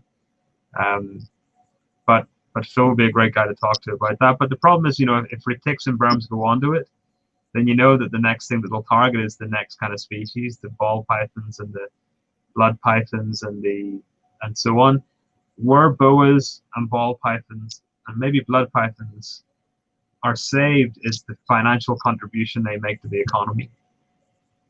Burmese pythons and reticulated pythons don't necessarily do that. Anacondas don't necessarily do that. So that's where the risk of those being put back onto some kind of legislation comes from. We can't pull out the here's what they provide to the economy kind of card. Whereas if you banned ball pythons, that'll make a big impact. You know? No, for sure. We just saw that Florida is banning the ownership of tegus and iguanas, right? Yep. You know, that's not that they're banning the ownership. You can still own them there. It's all going to get grandfathered breeding, in, but when it comes to producing them, you have to sell out of state. Yeah. Which is a win, in my opinion, because it could have been a whole lot worse than that. Yeah. That's curious. And, you know, like you said, this is a battle that's never going to be ending. A win is never really a win. And, you know, we talked about it years ago. You can go back in your Bavarian magazine from 25 years ago, and there's a section in there where it talks about this many people get killed by a horse every year. This many people get killed by a snake. This is an argument from years ago. We've always been going back to this. That's right. Like I said, contributing to organizations like USR, PJAC, people that are actually fighting it, doing good things for it is really the only way to actually try to stay ahead of it. And, you know, just like last time, it was a lot of ball python money that went into it because ball python people got scared when the idea of losing their animals came up. Look what happened to boas. Like the whole ass fell out of the boa market. Whenever there was the risk of boas, but getting totally the ass fell out of the market, you know, and people that were scared sold up really quickly and lost their ass on it. People that stayed in it have done well, you know, and I suppose it's a matter of not being too irrational and kind of selling out quickly. But you know, like I do have issues with a lot of like big snake keepers and breeders in that they mass produce some of these animals, and I wonder where are these animals going. Like I see them on local Facebook groups, you know, up for discussion, you know, and like, but you look back and 6 weeks earlier, they were like, I really need to have a phantom something retic. And then apparently now, 6 weeks later, they can't keep it. Something's happened. You know, and it seems to be a really common trait. I don't see that with boas a lot. I don't see it with, you know, but they're not easy animals for anyone to keep. That takes a lot of work, you know, and I think some people are producing them in much too high a number to really help what's going on in this whole issue. You know? Yeah, I mean, I've heard a couple of show promoters I've talked to that have had, you know, retic breeders out, and it's not that they made a joke about it, but, you know, within about a month of the show being over, they get phone calls saying, hey, I bought this retic, I really can't keep it anymore. Yeah. And it's very common for them to go to the promoter or somebody else in the area that's lined up and equipped to do a thing like that. But yeah, the big snakes, and, you know, and this is something that we all think about, because even I did way back when I bought a berm for the first time. If this thing gets too big, there's going to be a zoo that wants it. No, not anymore. Never. And I don't even know if there ever was a zoo that truly wanted those. But honestly, every new person in this thinks about that when they buy this big animal. Yeah. And it's, you know, it's like that, or somebody will want it for whatever. But the other thing is that they buy them, and instead of buying one, they buy 16 baby retics, right? Well, that's great. And it's costing you $20 a month to feed them, or whatever, $40 a month to feed them. Wait until those 16 are eating rabbits, you know, or whatever. Financially, that's very different. And also how you're keeping them is going to be totally different. So what are you going to do? You're going to raise up your 16 and then decide you only want 4 of them and you'll sell the rest on or whatever. That's not, people don't do their research before buying the animals. They go to a show and they see them, or they see them on Morph Market or King Snake or whatever. And they think, oh, that looks really pretty. I'll buy that. It's only $400 or $4,000 or whatever. And they buy it. They don't think about what is the greater long-term implication of that there. You know, having, for example, what I mentioned earlier on, a boa constrictor that's 50 years old. How many people are buying a retic and thinking, this could be 45 years old and still with me? Mm-hmm. You know, not a lot of people are doing that. You know, so yeah, I think that's just but that's sadly a syndrome of being human. We are very irrational for many things. We'll jump in and we'll buy whatever we can. Like, you know, you're saying you wouldn't buy 2, you'd buy 20. You know, it's that kind of, that's what we do, right? Yeah. I'm going to go and have a beer. I'm not going to have a beer. I'm going to have 4 beers. You know, It's just what we do. Why would you just have one beer, buddy? Like, what's wrong with you? You know, but so I think there's issues. I think we're always going to have issues with big snakes, and it sucks because they're really cool. I don't think we help ourselves in the whole struggle that's going along with it. And my fear is that once things go bad with that, then it pulls down the rest of the hobby.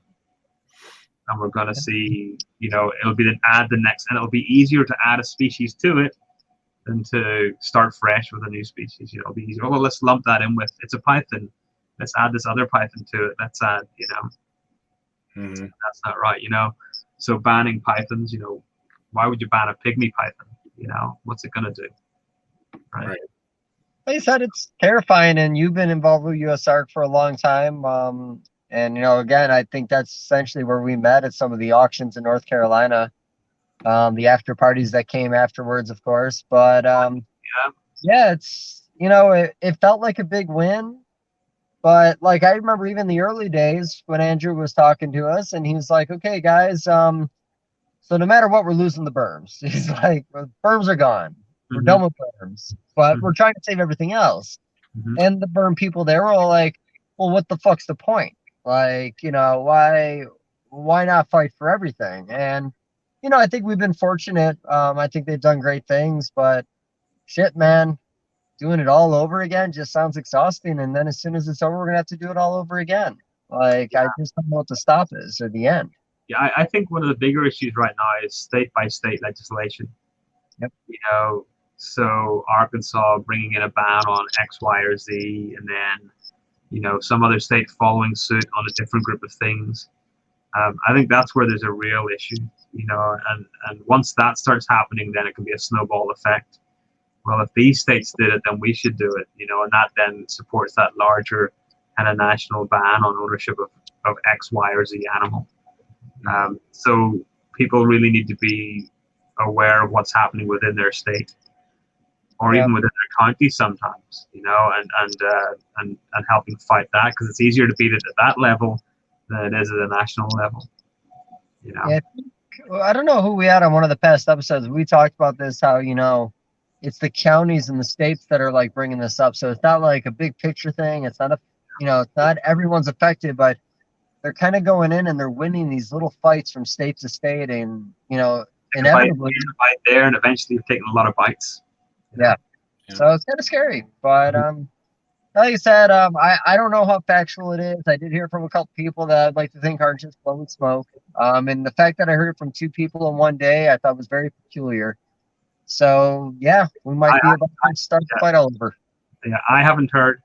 And I would say if I had heard, I would say, but I haven't heard. But it wouldn't surprise me, just because it's kind of what I expect. It's this kind of cyclic effect, you know. It's you win it, you lose it, you win it, you lose it, and I think we're going to get stuck into that kind of cycle, sadly, for many things. And it's not going to be easy. You know, we keep animals that we find really exciting, but a lot of people don't. Yeah. And sadly, a lot of people that don't have a big voice, you know, and you know, we don't help ourselves sometimes. No, we are our own worst enemy, unfortunately, and it doesn't speak for everybody. There's a lot of people that work with that species that do good, but arguably it's the same thing with everybody. There's people with ball pythons that neglect. There's, you know, it's all the way across the board. It just takes one story. It just takes one story to go local or national or whatever. Yeah, there was the retic video that was going around, the pet store one, I think about a month ago, where the girl got grabbed onto pretty much. And, you know, not that it seemed harmless to post it, but it really was probably not the best thing to post. Yeah, what people should not be posting are bite videos or pictures or live feeding videos. Yeah. They're the 2 things that are going to really put people off animals. You know, like that bite, whenever you saw it happen, you could tell that was going to happen from point 1. Whenever she opened that cage and that animal crawled out, you knew it was not going to be this, oh yeah, this is great, come on out and sit around my shoulder. That animal was ready to bite. the worst thing about it was whenever they finally got it off, the amount of blood that was coming out of her arm. Yeah, not great. Serious bite. And, you know, to post that, it's funny for people to go, oh, yeah, well, we knew that was going to happen. 99.9% of the people watching that do not keep reptiles. And that instantly accelerates their fear of owning them. And it doesn't just put it for reticulated pythons, it's every freaking snake that they now think is going to cause that kind of thing. No. Just like feeding, you know, you get these ones where people throw in a rabbit to a retic or a rat to a boa and it gets killed. The same thing, you know, people see that as animal cruelty, and that's going to then negate everything that's positive about the hobby. And people sadly using forums such as Facebook and things like that to post those kind of videos and YouTube, it's doing more damage for the hobby than it is doing benefit. I agree. And, you know, we had this discussion in the past with the Tiger King show that, you know, that initially was a documentary about selling venomous animals and how irresponsible people in the hobby are, and it turned into something else. But, you know, it still already has put a lot of eyes on the exotic hobby in general now. And I'm sure just from that documentary, things are going to come up. And, you know, sadly, too, you know, so the Ben case is on Court TV, and they gave it, they named it Snake King, or maybe the murder of Snake King. And it's just, you know, of course, you know, they did it because that's what's hot right now. But, you know, I watched a little bit of it the one day, and there was like a couple lawyers at a round table, and they're talking, and like one of the lawyers all like, this is inevitable when you own exotic pets. You know, this is just what comes with owning exotic animals. You know, the Tiger King thing, when are we ever going to learn? Like, that's just fucking ignorant. I'm sure more lawyers get shot than anybody from what they do for a living over someone who wants to work with exotic pets. Absolutely. But no, again, it's toxic. It's bad publicity. And again, that Tiger King thing, I mean, I still think it was one of the more interesting documentaries I've ever seen. It was chaos. I never even really knew about that community in general. But I knew some aspects about it because, you know, through USR, you hear about these other kind of adversary groups and so on, but it was, I was not surprised. Whenever I watched it, I was not surprised it was that level, you know. But it's been going around. But, you know, there's enough really cool books on the reptile history, reptile trade that show kind of some of the seedy underbelly that has occurred, you know, years ago, and I find those fascinating as well. It's not something that's benefiting the hobby. You know, we need much more positive press than negative press, because one negative piece of press negates everything that's good about what we've done or what is being done, you know. Yeah, absolutely. I think people are fragile as a mass, you know, as a large group, you know. So any little poke. And right now, you know, it makes it even more, you know. So the fact that you can associate a pandemic with an organism or with you know, wildlife, then people then associate any kind of animal that you got as being wildlife. Even though a ball python is more domesticated than many things in captivity, they still look at it in the same way. So I think it's I think it's, as I said, I think it's going to be a continual uphill battle. So make sure people support the right associations that are doing good, and fighting those at all levels, from the state level or from the county level all the way up to the national level. Yeah, absolutely. And another thing that I advocate, and I try to tell other people in the hobby, when people come to me and they're like, hey, you know, I have a question about a snake, or, you know, and they'll ask all different sorts of things. You know, will a ball python try to eat my kids? Stuff like that. I try to tell people, like, take the time and explain to people, you know, the reality of things, like educate and help people understand, even if it's a grown adult asking about, you know, a 2-foot subadult ball python, is it going to eat me? Yeah. People blast that up on social media and say, and make fun of people, you know, for asking. And, you know, what we were all in that position at one point. Sure. Okay. There's that aspect too. Help them out. But also, it means that people that breed snakes or breed reptiles need to be serious about who they sell them to. Yeah. So I had a person contact me last week that was all about buying a snake, and it wasn't an expensive snake, and they asked for how do they pay for it and so on. And after they did that, they then sent me questions. What does it eat? Or what do you feed it? How big will it get? You know, all this kind of stuff. I'm like, well, you know, you should know this before you're going into buying this kind of animal. Yeah. So I just simply said, I don't think that this animal is the right one for you at this point in time. You need to do a bit of research. And I was like, thanks for your time. Goodbye. Yeah. Whereas many people will just be like, well, no, this is a $200 sale or a $300 sale. I'm doing it. That is what hurts the hobby, because that animal is likely to be up on Craigslist or wherever within a short period of time after being neglected, and or that person losing interest, you know, swapping it for the next things. Snakes and reptiles are not they're not trading cards. Yeah. You know, they're living entities that require a bit of work, you know, and a bit of research. Buy a book. It's a rare thing for people to do now, but buy a book. Don't listen to what people are saying necessarily on Facebook. Get a good quality book and read it. Don't look at the pictures. Look at the text.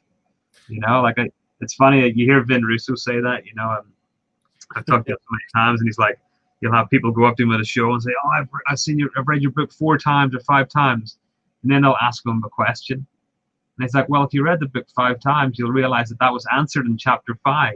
Yeah. 3rd paragraph. You know, what did it say?" And they're like, and you know that they've just looked at the pictures. You know, it's been that coffee table book, and it's not been that here's the information.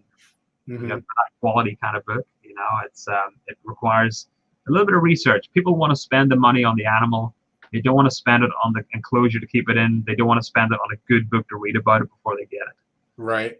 So it's sadly, as I said, it's a syndrome of being human. We're very impatient.